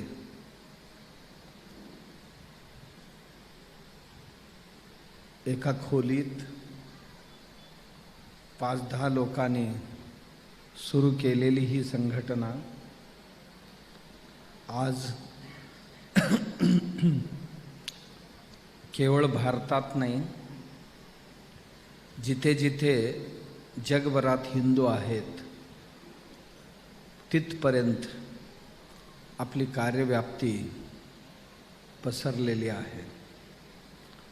भारतात संघाची 77,000हून अधिक शाखा दर दिवशी चालतात. जवळजवळ 2.5 लाखाहून अधिक कार्यप्रकल्प संघाच्या प्रेरणेतनं माध्यमातनं संघसेवक जे आहेत, स्वयंसेवक जे आहेत किंवा कार्यकर्ते जे आहेत 2.5 लाख प्रकल्प देशात चालतात आणि संघाची मुख्यत्वे करून 32 मुख्य प्रकल्प आहेत. कुठलंही क्षेत्र त्यातून सुटलेले नाही. लहान मुलांसाठी आहे, विद्यार्थ्यांसाठी आहे, शिक्षकांसाठी आहे, व्यापाऱ्यांसाठी आहे, उद्योजकांसाठी आहे, कामगारांसाठी आहे, भगिनींसाठी आहे, बांधवांसाठी आहे, धर्मासाठी आहे, शिक्षणासाठी आहे. कोणतंही क्षेत्र सुटलेले नाही. सर्व क्षेत्रामध्ये संघाचे कार्यकर्ते देशभरात काम करतायत. आणि एक वैशिष्ट्य असं संघाची, घरचं जेवून यायचं आणि देशाचे काम करायचं. संघ कोणाला संस्काराशिवाय 1 रुपया कोणालाही देत नाही आणि कोणाकडूनही आवश्यकतेपेक्षा अधिक काहीही घेत नाही. ही संघाची वैशिष्ट्य आहे. आणि संघ आता जसं चांदेकर सरांनी सांगितलं, संघाचा एकमेव उद्देश आहे देश प्रथम. आपला देश मोठं व्हायला पाहिजे, जगात विश्वगुरू बनायला पाहिजे, एवढंच संघाचा ध्येय आहे. आणि हिंदू हा टिकायला पाहिजे, वाढायला पाहिजे आणि हिंदू जगभरात ताटमानाने फिरायला पाहिजे. ही संघाची मुख्य उद्दिष्ट आहे. हिंदू पतित नाही झाला पाहिजे. भारतात हिंदू धर्माची किंवा सनातन धर्माची संरक्षण करण्याकरता एवढी मोठी संघटना कुठेही नाही आहे. रात्रंदिवस हिंदूंसाठीच, हिंदूंच्या प्रत्येक घरासाठी चिंतन मंथन करणारी अन्य संघटना जगात कुठेही पाहायला मिळत नाही. जी कार्य आमची धर्मक्षेत्रवाल्यांनी करायला पाहिजे होतं त्याहीपेक्षा पुढे जाऊन संघ समस्त हिंदूंचे हिताची कार्य करत आहे. 8,82,000 किलोमीटरचा क्षेत्रफळ असणारा हा देश आहे. 15,000 किलोमीटर भूसीमा, 7,500 किलोमीटरची समुद्रीय सीमा असणारा, 30 राज्यांचा, 5-7 केंद्रशासित प्रदेशांचा, वेगवेगळ्या जगभरातल्या 5-6 धर्म या देशात नांदतायत. 1500हून अधिक बोलीभाषा या देशात आहेत. अधिकृत 14-15 भाषा बोलणारा हा देश आहे. वेगवेगळ्या प्रकारची जनजातीय लोक, 1500हून अधिक प्रकारची जनजातीय लोक राहणारे हे देश आहे. 127 प्रकारची इको अग्रो क्लायमॅटिक झोन्सनी युक्त हा देश आहे. म्हणजे वातावरणीय प्रदेश 127 वेगवेगळ्या वातावरणीय प्रदेश असणारा हा देश आहे. जसं ही कोकण आहे, सह्याद्री वेगळी आहे वरती, मराठवाड्यातलं वातावरण वेगळं आहे, विदर्भातलं वातावरण वेगळं आहे, माणदेशचं वातावरण वेगळं आहे, खानदेशचं वातावरण वेगळं आहे. असं देशभरात राजस्थानचं वाळवंट वेगळं आहे, गुजरातचं कच्छ रण वेगळं आहे, नॉर्थ ईस्टचे पहाडी प्रदेश वेगळा आहे, पंजाबचा आणि हरियाणाचा मैदानी इलाका वेगळा. असं 127 प्रकारची कृषी वातावरणीय प्रदेशांचा हा देश आहे. जगभरात जेवढी पिके घेतली जातात तेवढी सगळी पिकं भारतात आहेत. जगभरात जेवढी फळं येत नाहीत त्यापेक्षा अधिक फळं भारतात पिकतात.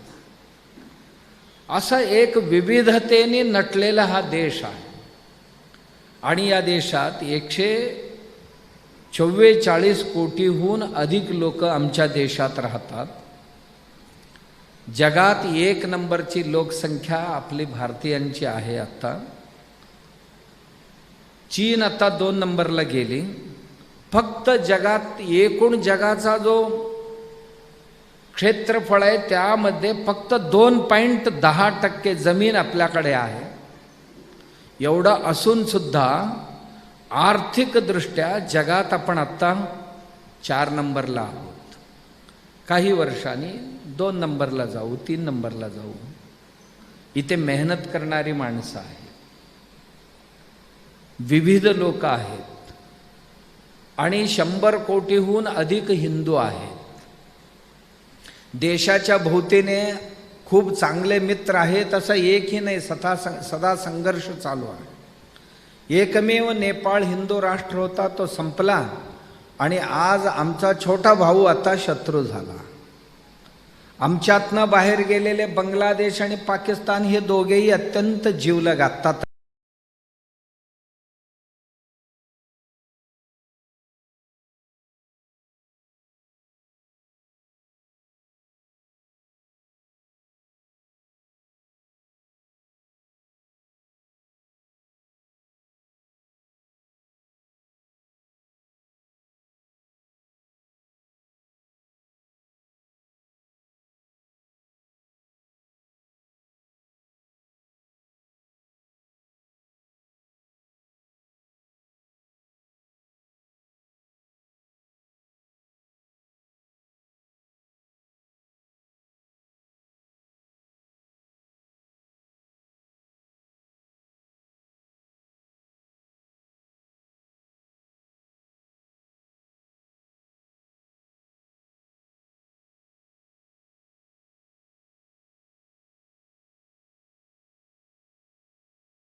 दर आठवड्याला 15 सिंधुदुर्गातील दोडामार्ग येथे आजचा सकल समाजांच्या वतीने आयोजित या हिंदू समावेशाच्या मंचावर प्रमुख वक्ते म्हणून उपस्थित राहून आपले उद्बोधन केलेले कोकण प्रांताचे संघचालक आदरणीय त्यातनं बाहेर गेलेले बांगलादेश आणि पाकिस्तान हे दोघेही अत्यंत जीवलग असतात. आमच्या लोकांची पराक्रमात कुठेही कमी नव्हतं. नालंदा विद्यापीठ जाळणारा जो मोगल आक्रमक होता त्याला ठोकून काढणारा आसामचा आमचा राजा पृथू जर ब्रह्मपुत्रा ओलांडून आत आला तर मुंडका काढून ब्रह्मपुत्रेला अर्पण करेन अशी प्रतिज्ञा करणारा तरुण राजा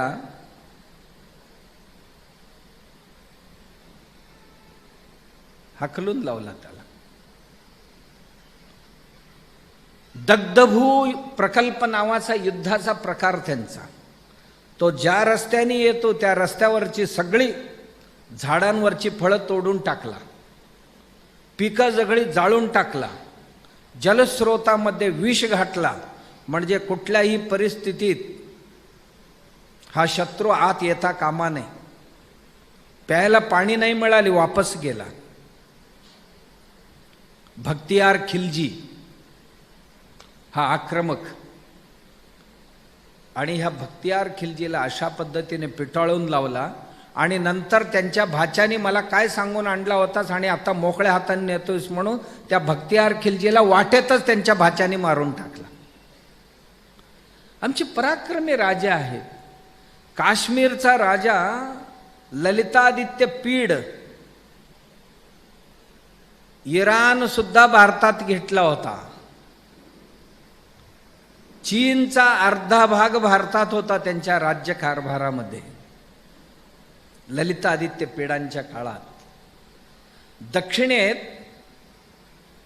सत्येंद्र चोळ नावाचा राजा होता, त्यावेळी इंडोनेशिया भारतात होता. रशियातला बराचसा भाग भारतात होता. असे पराक्रमी राजे आमच्यात होऊन गेले. हा इतिहास आम्हाला शिकवला जात नाही म्हणून आम्ही नेवळाटासारखं वागतो कधी कधी. आमचा खरा इतिहास आम्हाला समजला तर खूप मुलांमध्ये उत्साह आणि स्वाभिमान देशाबद्दल वाढेल. हिंदूंवर असं 3 आक्रमण झाले आणि 3ही आक्रमण परतावून आम्ही आज 100 कोटीहून अधिक लोक जिवंत आहोत. नुकसान झालं नाही असं नाही. 40 कोटीपैकी 10 कोटी लोक स्वातंत्र्याच्या वेळी पाकिस्तानात गेले, 30 कोटी लोक आम्ही राहिलो होतो. आणि त्या 30 कोटीचे आम्ही आज 140 कोटीच्या वर गेलो. आणि आमच्यात इतकं चांगलं ताळमेळ आहे. सांगतात लोक काय ना काहीतरी जाती आणि वर्णद्वेष. मध्यंतर काळात हे समाजात होत असते, काही गोष्टी घडत असतात, घडले. पण बाबासाहेब आमच्याबरोबर राहिले. आणि दुसरे एक बाबासाहेब पाकिस्तानात गेले.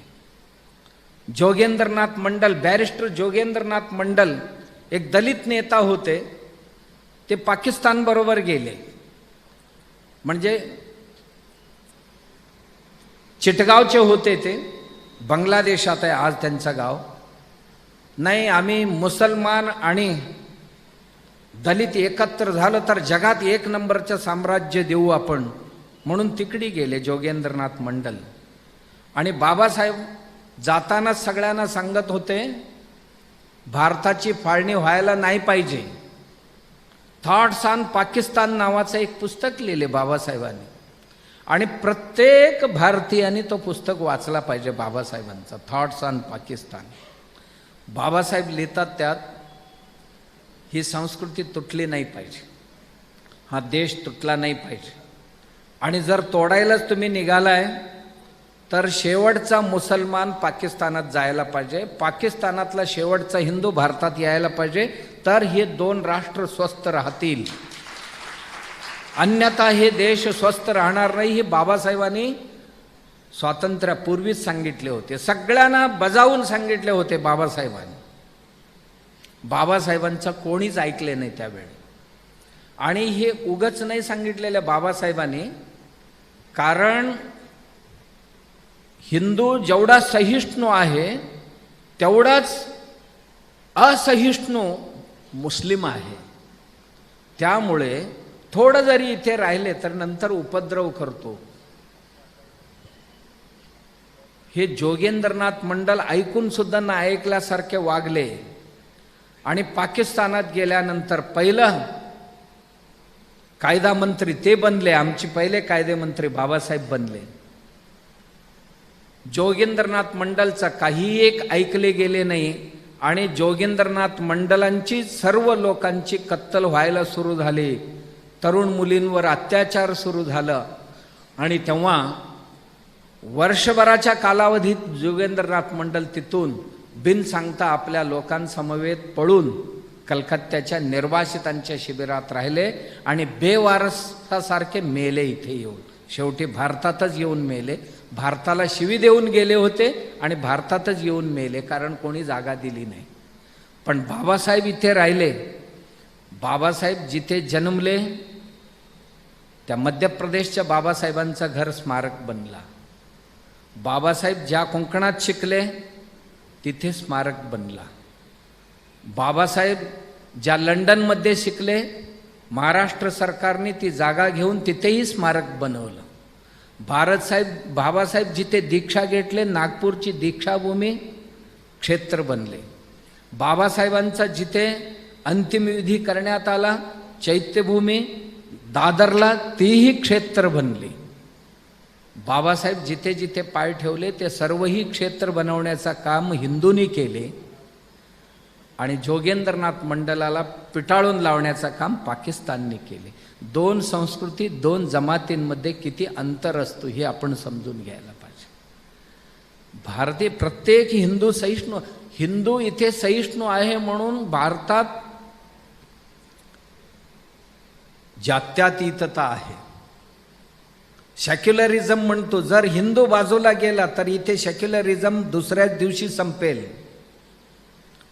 हिंदू संपला, हिंदू धर्म संपला तर या देशातलं संविधान दुसऱ्या दिवशी संपलेले असेल. का? दुसऱ्याच दिवशी इथे शर्यत लागू होईल. कोणाच्याही घरात सुद्धा पूजा करण्याचे अधिकार राहणार नाही. सगळ्यांची देवळं एका दिवसात भुईसपाट होऊन जातील. भारतात शांती, संयम आणि आत्मीयता राहायला पाहिजे तर हिंदू बलिष्ठ राहणं गरजेचे आहे. हिंदू जर वीक झाला, हिंदू जर दुर्बल झाला तर देश नाही टिकणार. हिंदू दुबळा झाला, ज्या काश्मीरमध्ये हिंदू दुबळा झाला आणि रातोरात हिंदूंना संपवण्यात आला. रात्री 12-1 वाजता मशिदीवरच्या भोंग्यावर सांगण्यात आलं, तुम्ही तुमच्या घरातली संपत्ती जसेचे तसेच ठेवायचं आणि तरुण मुली इथे सोडायचं, फक्त बाकीच्यानी इथनं जागा खाली करायचं. 90च्या दशकात काश्मीर खोरं सगळी खाली करून टाकली. बंगालमध्ये स्वातंत्र्यापूर्वीच थोडीशी ज्यांची जनसंख्या वाढली, ॲक्शन डे दिवशी 40,000 हिंदूंची कत्तल एका 15 दिवसात करून टाकले. हिंदूंची संख्या कमी झाली तर तो जगणं मुश्किल होतं. तामिळनाडूजवळ पोरबंदर शेजारी एका गावात हिंदूंची संख्या कमी झाली. मुस्लिमांनी हायकोर्टात रिट पिटिशन दाखल केली की या गावातली लक्ष्मीची मंदिर बंद करण्यात यावं, इथली पूजा आरती घंटानाद जे आहे आम्हाला त्रास करते, म्हणून हे मंदिर बंद करण्यात यावं. हिंदू जिथे कमी होतो तिथे तो संपतो किंवा देश संपतो. ज्या ज्या प्रांतामध्ये हिंदूंची संख्या कमी झाली तो प्रांत भारतातनं तुटून बाहेर गेला. आपण बघा, पाकिस्तान, बांगलादेश याच पद्धतीने गेले. भूटानमध्ये हिंदू कमी झाले, बौद्ध वाढले, भूटान तुटून गेला. ब्रह्मदेशामध्ये हिंदूंची संख्या कमी झाली, बौद्ध वाढले, देश तुटून गेला. श्रीलंकेमध्ये हिंदूंची संख्या कमी झाली, श्रीलंका तुटून गेली. अफगाणिस्तानमध्ये हिंदूंची संख्या, शिखांची संख्या घटली आणि अफगाणिस्तान तुटून गेला. आणि तीच प्रयोग पंजाबमध्ये करण्याचा साहस पण केली होती त्या लोकांनी, पण सुदैव भारतीय मिलिटरीने कारवाई करून वाचवलं, अन्यथा पंजाब सुद्धा गेला असता. का? हिंदूंची संख्या पंजाबमध्ये कमी झाली आणि खलिस्तानचा स्थापना करण्याची हुन्नार करण्यात, ढोंग करण्यात आला होता. म्हणून हिंदू कमी होणार नाही. हिंदूंना कमी कोण करायला लागलेले आहेत? हिंदूंची शत्रू कोण कोण आहेत? एक 4-5 जण आहेत. हिंदू धर्माचे शत्रू कोण आहेत? हिंदूंची शत्रू हिंदू धर्मातच जन्माला येऊन हिंदू धर्माला शिवी देणारे जे नास्तिक लोक आहेत, जे कम्युनिस्ट लोक आहेत, हे हिंदूंची शत्रू आहेत. हिंदू धर्म संपवायला निघालेले आहेत. प्रत्येक हिंदू धर्माची रीती रिवाज जे आहेत यांच्यावर टीका टिप्पणी करणं आणि त्याला अंधश्रद्धा बनवणं आणि धर्मावरची श्रद्धा नाश करणं हे यांची धंदा आहे. दुसरे वेगवेगळे हिंदू धर्मातली संप्रदाय आहेत की देवाबद्दल, धर्माबद्दल टीका करणारे. आमच्यातच काही संप्रदाय आहेत, नाव हिंदूंची असते, परंतु हिंदू धर्माच्या विरुद्ध काम करत असतात. बरीच संप्रदाय आमच्या देशात आहेत. काश्मीर पासून कन्याकुमारीपर्यंत बरीचशी संप्रदाय असं आहेत की निर्गुण निराकार देवाचे प्रतिपादन करायला जाऊन हिंदू धर्म संपवण्याचा कट रचलेले काहीच नाही. ह्यांना अन्य धर्मीय लोक फायनान्स करतात हिंदू धर्म संपवण्याकरता. आमच्याच धर्मातले संप्रदाय 2.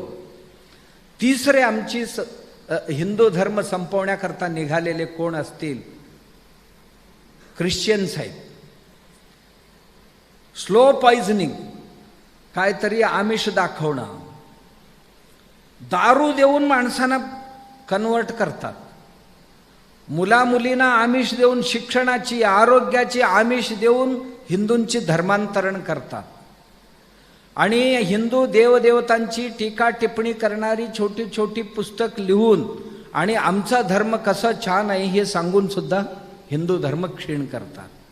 एवढंच नाही, चमत्कारांचे प्रोग्राम ठेवतात, स्टेज शो, आणि त्या चमत्कारांची स्टेज शो करायला अमेरिकेतनं, इटलीतनं माणसं इथे येतात आणि नाटकीय धर्तीवर येशू ख्रिस्तांचा प्रभाव केवढा मोठा आहे, आमचा देव नुसता असा हात लावला तरी सुद्धा तुमची सगळी रोग बरे होतील अशी सांगून आमच्या लोकांना भुरळ पाडून धर्मांतर करण्यास भाग पाडतात. आणि दुसरे 5वे कोण असतील तर मुस्लिम्स आहेत. आणि ही वेगवेगळ्या प्रकारची 20 प्रकारची जिहाद करून हिंदूंची संख्या घटवणं. आज भारतात 12 कोटी लोक अवैधरित्या भारतात राहतात. तुम्ही एकच उदाहरण परवा पश्चिम बंगालमध्ये पाहिलात की 91 लाख लोक SIR मध्ये सापडले आणि तेवढीच लोक अजून 23 लाख लोक अजून निकाल लागायचा आहे त्यांचे. म्हणजे 1,20,00,000 लोक एकच राज्यात आहे. आणि बंगालमध्ये दंगा सुरू झाले, ती लोक भारताच्या अन्य राज्यांमध्ये निघून गेली.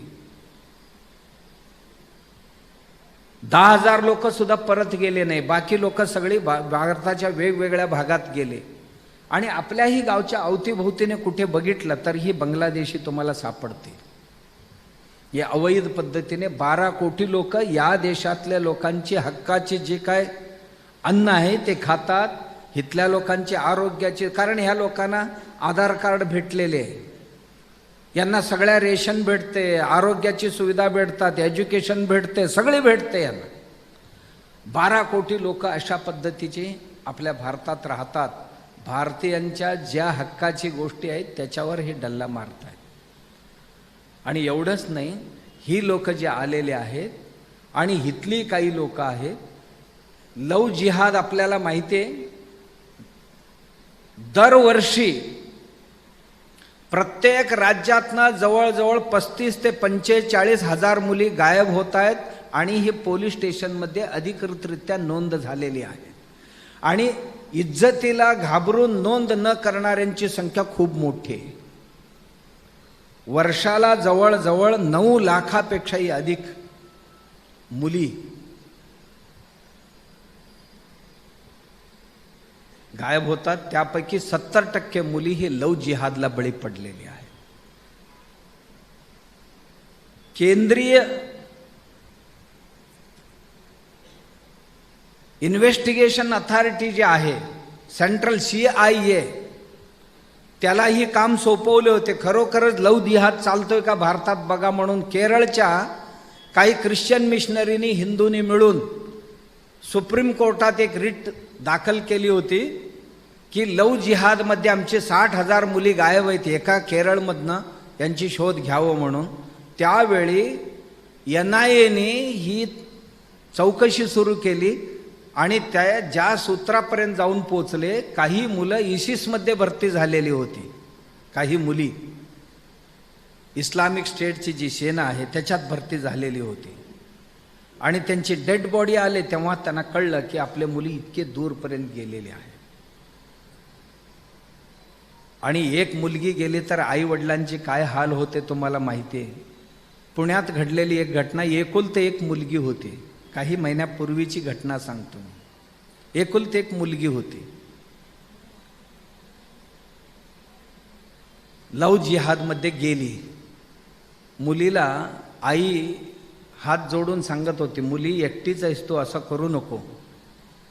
मुलगी म्हटली नाही मी जाणारच म्हणाले आणि पळून गेली. गेल्यानंतर आईने गळपास लावून घेतली, आपलं इज्जत कसं राहणार समाजात म्हणून. मुलगी गेली, मुलीची आई गळपास लावून घेतली आणि मुलीचा वडील आठवड्याच्या आत ब्रेन हॅमरेजनी बेशुद्ध झाले, अजूनही दवाखान्यात आहे. एक परिवाराची ही हाल होते एक पोरगी गेली तर. आणि इथे तरी टार्गेट दिली जाते प्रत्येक मशिदीला, महिन्याला एवढी मुली पळवायचंच तुम्ही. आणि आम्ही माझ्या घरात कुठे झालेले असं आम्ही म्हणतो. अरे आमचीच भावंडे आहे ते. गेल्या वर्षी आमच्या इथे कोल्हापुरात एक अप्राप्त वयस्क मुलगी नेली त्यांनी, कंप्लेंट घेईना. ती आई आली माझ्याकडे, स्वामीजी काय करायचं. वडील तरी परित्यक्ता होती, 2 मुलीच आहेत तिला. कसं बसं करून त्या मुलींना शिकवत होती. ती मुलगी 17 वर्षाची असताना पळून गेली. पोलीस कंप्लेंट सुद्धा घेईना. मग शेवटी आमच्या धर्मजागरण समितीच्या लोकांना मी सांगितलं, बाबांनो जावा त्यांना थोडंसं सांगा, जावा पोलीस स्टेशनला. पोलीस स्टेशनवर गेले. बघा त्या मुलीला आणला तर ठीक, कंप्लेंट घेऊन तिला धरून आणला तर ठीक, नाही आणला तर 10,000 लोकांची मोर्चा आणू आम्ही 8 दिवसात. 4 तासात मुलगी परत आली. एकटीच नाही आली, तिच्याबरोबर तिच्या आधी गेलेले आणि 4 मुली आणले गेले. आणि त्या मुलीला काउन्सिलिंग करून महिनाभर आम्ही ठेवलं तिला आणि काउन्सिलरकडे काउन्सिलिंग करून घेतलं. आणि शेवटी पुन्हा पुण्याला नेऊन ज्ञान प्रबोधिनीच्या आमच्या शिक्षण संस्थेत तिला शिक्षणासाठी दाखल केले. ती आईची काय हाल होत असेल याची विचार करण्यासारखं. परवा बेंगलोरला एक पोरगी बिहारची, मैथिली ब्राह्मण घराण्यातली, आई वडील मिलिटरीत काम करतात पुण्यात, मुलगी सर्व्हिस करते बेंगलोरमध्ये. आणि तिचा जो लवर आहे तो केरळचा, आणि त्याला 2 बायका आहेत, 3 मुलं आहेत. ही 3री बायको म्हणून हिला उचलून नेला. कसं बसं करून त्या मुलीला आई वडिलांजवळ आणले तर मुलगी म्हटली मी काय परत येणार नाही. अगं त्याला 2 पत्नी आहेत ऑलरेडी, मी 3री राहायला तयार आहे म्हणाले. म्हणजे अशा पद्धतीने आमची मुलींची मानसिकता होते. नंतर त्या मुलाला काही कार्यकर्त्यांनी धरून आणलं, त्याची मोबाईल घेतलं तर त्या मोबाईलमध्ये 900 फोटो मुलींची, हिंदू मुलींची फोटो सापडले. एवढंच नाही, तो म्हणाला IT क्षेत्रामध्ये बेंगलोरला माझ्यासारखे 100 एजंट आहेत, प्रत्येक मुलाकडे 20-25 आय कार्ड आहेत, हिंदू नावाने बनवलेले आय कार्ड आहेत. मुलगा मुसलमान पण आय कार्ड हिंदूंची. एक मुलाकडे 20-25 आय कार्ड, म्हणजे ह्या मुलीला एक आय कार्ड वेगळं देतो, त्या मुलीला एक आय कार्ड वेगळं देतो, त्या मुलीला एकच मुलगा एकाच वेळी 10-10, 20-20 मुलींबरोबर संबंध ठेवतो. आणि त्यांना मुलं झाले की सोडून दिली रस्त्यावर, म्हणजे संख्या वाढली. मी मगाशी म्हटलं तुम्हाला 9 लाखापैकी 7 लाख मुलींनी जरी कन्व्हर्जन झाले, 7 लाख लोक वाढली त्यांची. 7 लाख लोक 1 वर्षात एक बाळाला जन्म दिले तर 14 लाख झाली त्यांची संख्या. आमची गेलेले 9 लाख कमी झाले. अशा पद्धतीने आज आमच्या धर्मावर आक्रमण चालू आहे. पूर्वीसारख्या बॉर्डरवर आक्रमण होत नाही, आमची मिलिटरी सक्षम आहे. आज हिंदूंची संख्या घटवायची ही धंदा चालू आहे. याशिवायही अजून बऱ्याच युक्ती. आमच्या सोशल मीडिया आमच्या धर्माचे शत्रू आहे. आमची माध्यमं जे TV आणि सिनेमा ही आमची शत्रू होती एकेकाळी. पूर्वी आमची देवदेवतांची, साधू संतांची अशा पद्धतीने दाखवलं जात होतं की या धर्मावरचा श्रद्धा आपोआप नाश व्हावा. सुदैवाने गेल्या 10-12 वर्षात ती धंदा बंद झाली. आणि आजही सोशल मीडियामध्ये अशा पद्धतीने हिंदू धर्माच्या विरोधात ॲक्टिव्हिटी चालतात. परंतु आमची मुलं आत्ता जे तरुण पिढी आहे ते खूप जागृत झालेली, पटकन ट्रोल करायला सुरू करतात. मग तो सुप्रीम कोर्टाचा जज का असे ना, त्याला सोडत नाहीत आपली मुलं. कोणी मंत्री असे ना, प्राईम मिनिस्टर असे ना, विरोधी पक्ष नेता असे ना, हिंदू धर्माच्या विरोधात, हिंदू संस्कृतीच्या विरोधात जर काय बोलला तर मुलं आणि मुली एका मिनिटात त्याला घेरतात. हे करणं गरजेचे आहे. आणि आपण आपल्या धर्मासाठी, मी एवढ्यासाठी सांगितलं की धर्म सुरक्षित राहायला पाहिजे, तर आमच्याच धर्मातली वेगवेगळी संप्रदाय हे सगळी एकोप्याने राहायला पाहिजे. आमची धर्म तोडण्यासाठी जे कोणी काही करत असतील तर त्यांना एक्सपोज करणं गरजेचे आहे. आमच्या धर्मात जन्माला येऊन आमच्या धर्माची निंदा, टीका, टिप्पणी करणारी जे डावे विचारसरणीचे जे कोणी विद्वान असतील, तथाकथित बुद्धिजीवी असतील, यांच्यापासून सावध राहणं गरजेचे आहे धर्म टिकवण्याकरता. तिसरं, वेगवेगळे हे धर्म जे आहेत कशा पद्धतीने आपली लोक तोडतायत याच्याबद्दल आपण जागरूक राहणं गरजेचे आहे. बघा, रोहिंग्या भारतात आले, बांगलादेशी भारतात आले, अफगाण भारतात आले, सगळे आले. आणि हा देश कसं टिकायचं उद्या? हिंदू कसं टिकणार इथे? कसा पाय रोवणार इथे? याकरता आपल्याला सावध. आणि हे सर्व गोष्टींची लढाई लढण्याची क्षमता फक्त एकच संघटनेत आहे, ती म्हणजे राष्ट्रीय स्वयंसेवक संघ. या सगळ्या गोष्टींमध्ये काम करते. आमच्या परिवारामध्ये आई वडील आणि मुलांमध्ये संवाद राहावं याकरता कुटुंब प्रबोधनाचं काम करते. उत्तम शिक्षण द्यावं याकरता विद्याभारती प्रचंड प्रमाणात काम करत असते. आमच्या शिक्षक चांगल्या पद्धतीने संस्कार द्यावं याकरता शिक्षकांची संघाची संघटना चांगले काम करत असते. विद्यार्थ्यांना चांगलं संस्कार व्हावं, चांगली सुसंस्कृत विद्यार्थी तयार व्हावं आणि राष्ट्र निर्माण करणारा विद्यार्थी व्हावं याकरता अखिल भारत प्रकल्प संघाची एकत्र येऊन एक स्वावलंबी भारत नावाची संघटना काम करते. असं कार्य करणारा एक संस्था राष्ट्रीय स्वयंसेवक संघ, याला 100 वर्ष झाले. आणि कुठेही गेले तरी संघाची कुठल्याही नैसर्गिक आपदा विपदा येऊ द्या, तिथे पहिला हजर असतो संघाचा स्वयंसेवक. काश्मीरमध्ये भूकंप झाला, महापूर आला, नदी पार करायला पूल नव्हते, मिलिटरीने रशी बांधले तर त्याच्यावर टाकायला फळी मिळाली नाही पार करण्याकरता.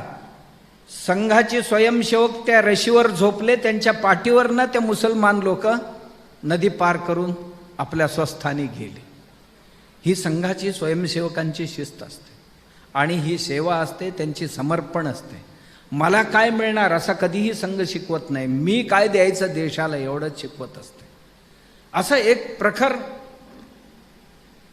राष्ट्रभक्त संघटना संघ आहे. त्याला 100 वर्ष पूर्ण झाल्याच्या निमित्ताने जसं चांदेकर सरांनी सांगितले, ही 5 प्रकल्पाच्या ह्याच्यातनं पुन्हा हिंदू संस्कृतीला मजबूत करण्याकरता देशभरात लाखो हिंदू समावेश झाले आणि त्याचाच एक भाग म्हणून आपण सर्व जमलेले आहोत. या निमित्ताने आपण जमलेले आहोत.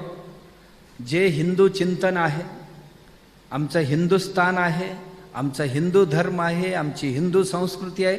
आम्ही कधीही कोणावर दुसऱ्यांवर आक्रमण आजपर्यंत केले नाही, करणारेही नाही आहोत. फक्त आमचं संरक्षण आम्ही करायचं आहे. कधीही आमच्या दुर्गादास राठोड नावाचा एक माणूस होता, एक राजा राजस्थानमधला. औरंगजेबाचा भाऊ मोठा धाराशिकोचा हत्या केली त्याने, औरंगजेबानीच. का तर उपनिषदे आणि भगवद्गीता पारशीत भाषांतर केला आपला बंधू म्हणून औरंगजेबाने त्याच्या मोठ्या भावाला ठार मारला. आणि ठार मारण्यापूर्वी त्या भावाने त्याला कळलं की मला सोडत नाही. त्यांनी 2 मुलांना राजस्थानमध्ये दुर्गादास राठोड नावाचा राजा होता त्यांच्या घरात सोडला, लहान लहान बाळांना. दुर्गादास राठोडने त्या 2 मुलांना लहानाचे मोठे केले आणि मुलं मोठी झाली तर त्यांना सांगितलं, आता मोठे झालात तुम्ही जावा तुमच्या काकांकडे. तरुण झाल्यावर 2 मुलं दिल्लीला गेले.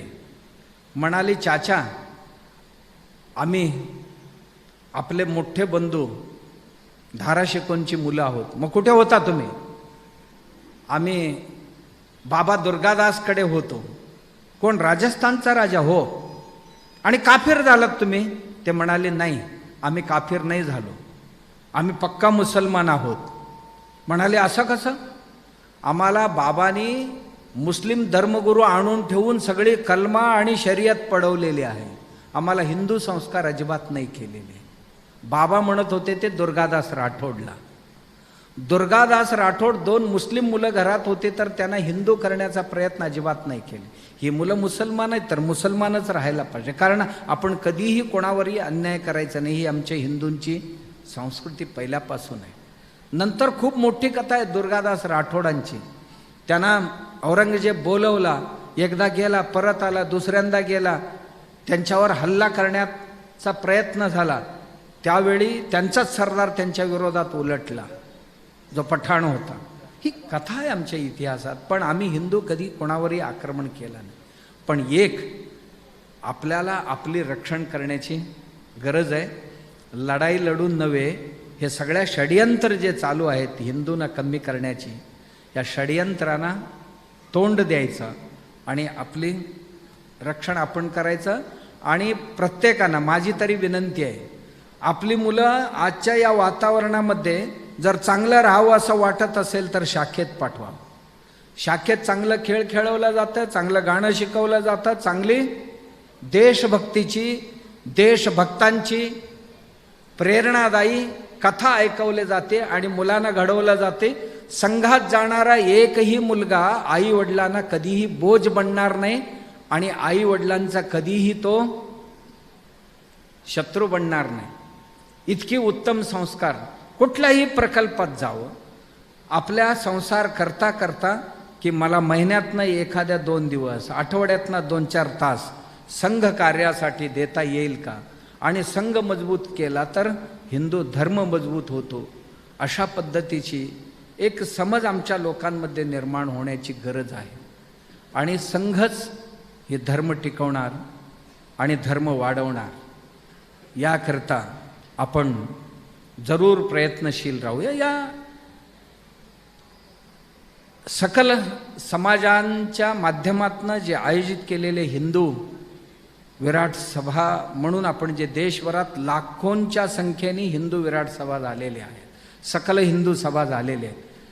एकूण लोक एकत्र यावं, मन मिळावं, परस्परांमधील राग द्वेष जावा आणि परस्परांबद्दलची शंका कुशंका जावा आणि आत्मीयता वाढावा. आम्ही सगळी एक आहोत, जाती कितीही असू द्या, पण आम्ही हिंदू आहोत, ही भावना आमच्यात निर्माण व्हावं याकरता झालेली आहे.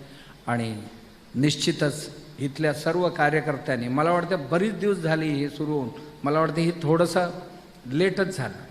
त्या बाबतीत आमच्या चांदेकर सरांनी खूप चांगलं विवेचन केले की संघ आणि संघ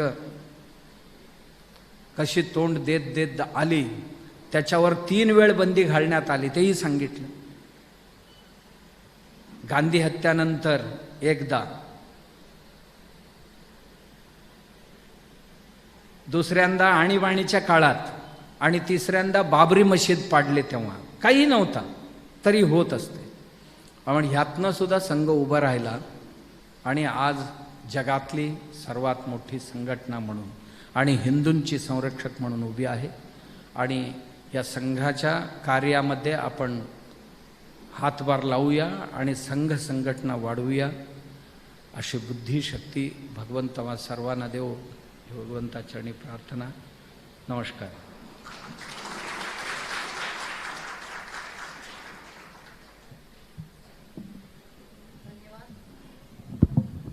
धन्यवाद.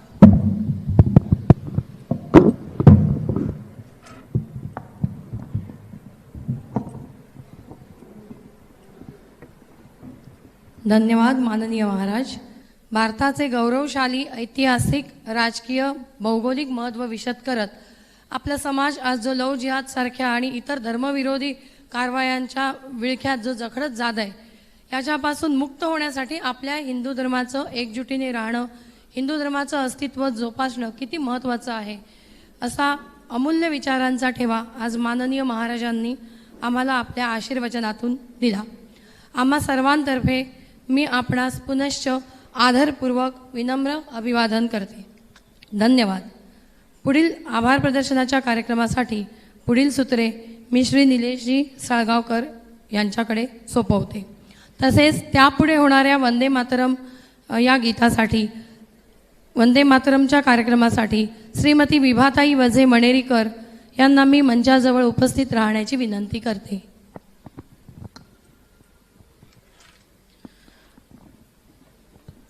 सन्माननीय व्यासपीठ, उपस्थित पूजनीय मान्यवर आणि माझ्या हिंदू बांधवांना नमस्कार.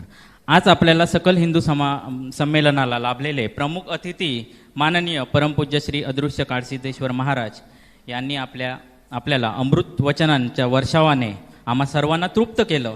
याबद्दल मी सर्वांच्या वतीने त्यांचे शतशः ऋण व्यक्त करतो.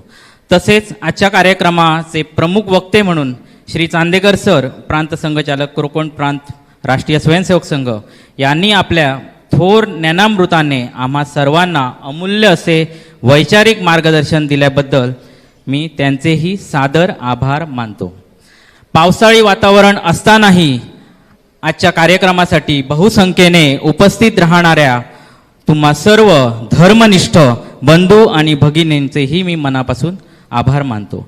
तसेच श्री दत्त पद्मनाभ संप्रदाय, श्री काळसिद्धेश्वर संप्रदाय, श्री सद्गुरू शंकरनाथ महाराज केरी, सिद्ध समाधी योग संप्रदाय, वासुदेव महाराज वारकरी संप्रदाय, फलाहारी महाराज संप्रदाय, जीवन विद्या मिशन, नाणीज महाराज संप्रदाय, श्रीकृष्ण मंदिर न्यास समिती, राष्ट्रीय स्वयंसेवक संघाचे सर्व स्वयंसेवक, विश्व हिंदू परिषदेचे कार्यकर्ते, ज्येष्ठ नागरिक संघ, व्यापारी संघ दोडामार्ग, ब्रह्मकुमारी संघ, डॉक्टर असोसिएशन्स दोडामार्गातील सर्व महिला बचत गट, पत्रकार बंधू, तसेच विशेष लोकप्रतिनिधी, नगराध्यक्ष, जिल्हा परिषद सदस्य हेही या कार्यक्रमाला उपस्थित राहिल्याबद्दल मी त्यांचेही आभार व्यक्त करतो. तसेच हा कार्यक्रम यथासांग पार पाडण्यासाठी तन, मन आणि धन अर्पण करून दिवसरात्र झटणाऱ्या सकल हिंदू संमेलन समितीचे अध्यक्ष आणि सर्व सदस्य यांचेही आभार व्यक्त करतो. त्याचबरोबर या कार्यक्रमासाठी आर्थिक हातभार लावणाऱ्या सर्व धर्मनिष्ठ दात्यांचे मनापासून आभार आणि ऋण व्यक्त करतो. तसेच आजचा कार्यक्रम अधिक रंगतदार करण्यासाठी मोलाचे सहकार्य करणारे प्रकाश, ध्वनी व्यवस्थापन, बॅनर प्रिंटिंग व्यवस्था, वाहन प्रचार आणि हॉल उपलब्ध करून देणाऱ्या सर्वांचे मनापासून आभार मानतो. वरील उल्लेखात राहून गेलेल्या पण दृश्य अदृश्यपणे या कार्यक्रमासाठी सहकार्य केलेल्या प्रत्येकाचे मी समितीच्या वतीने आभार मानतो.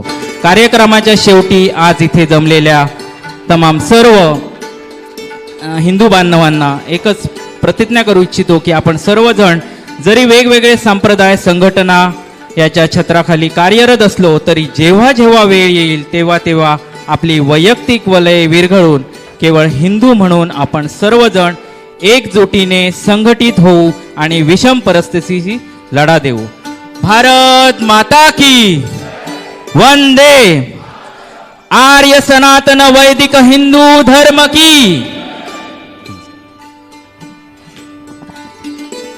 कार्यक्रम उत्तरार्धात पुढे सरकत असताना आता इथे वंदे मातरम चा कार्यक्रम होईल. श्रीमती विभाताई मणेरीकर या.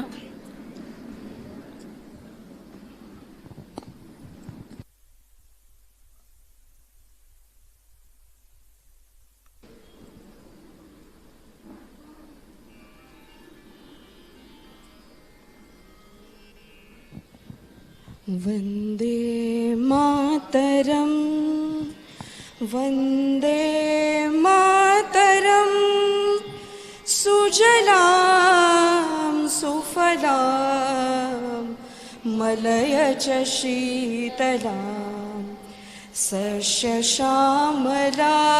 मातरम वंदे मातरम. शुभ्रज्योत्स्ना पुलकितयामिनीं फुल्लकुसुमिता द्रुमदलशोभिनीं सुहासिनीं सुमधुरभाषिणीं सुखदां वरदां मातरं वन्दे मातरम्. कोटि कोटि कंठ कल कल निनाद कराले कोटि कोटि भुजेर द्रुत कर करवाले. अबला के नमा है तो बोले बहुबल धारिणी नमामि तारिणी रिपुदल वारिणीं मातरं वंदे मातरं. तुम्ही विद्या तुम्ही धर्म तुम्ही हृदि तुम्ही मर्म त्वं हि प्राणा शरीरे बहुते तुम्ही मा शक्ति हृदये तुम्ही मा भक्ति. तुमरे प्रतिमा गोडी मंदिरे मंदिरे मातरं वंदे मातरं. त्वं हि दुर्गा दश प्रहरण धारिणी कमला कमलदल विहारिणी वाणी विद्यादायिनी नमामि त्वां नमामि कमला अमला अतुला सुजलां सुफलां मातरं वन्दे मातरं. श्यामलां सरलां सुस्मितां भूषितां धरणीं भरणीं मातरं वन्दे मातरं वन्दे मातरं वन्दे मातरं.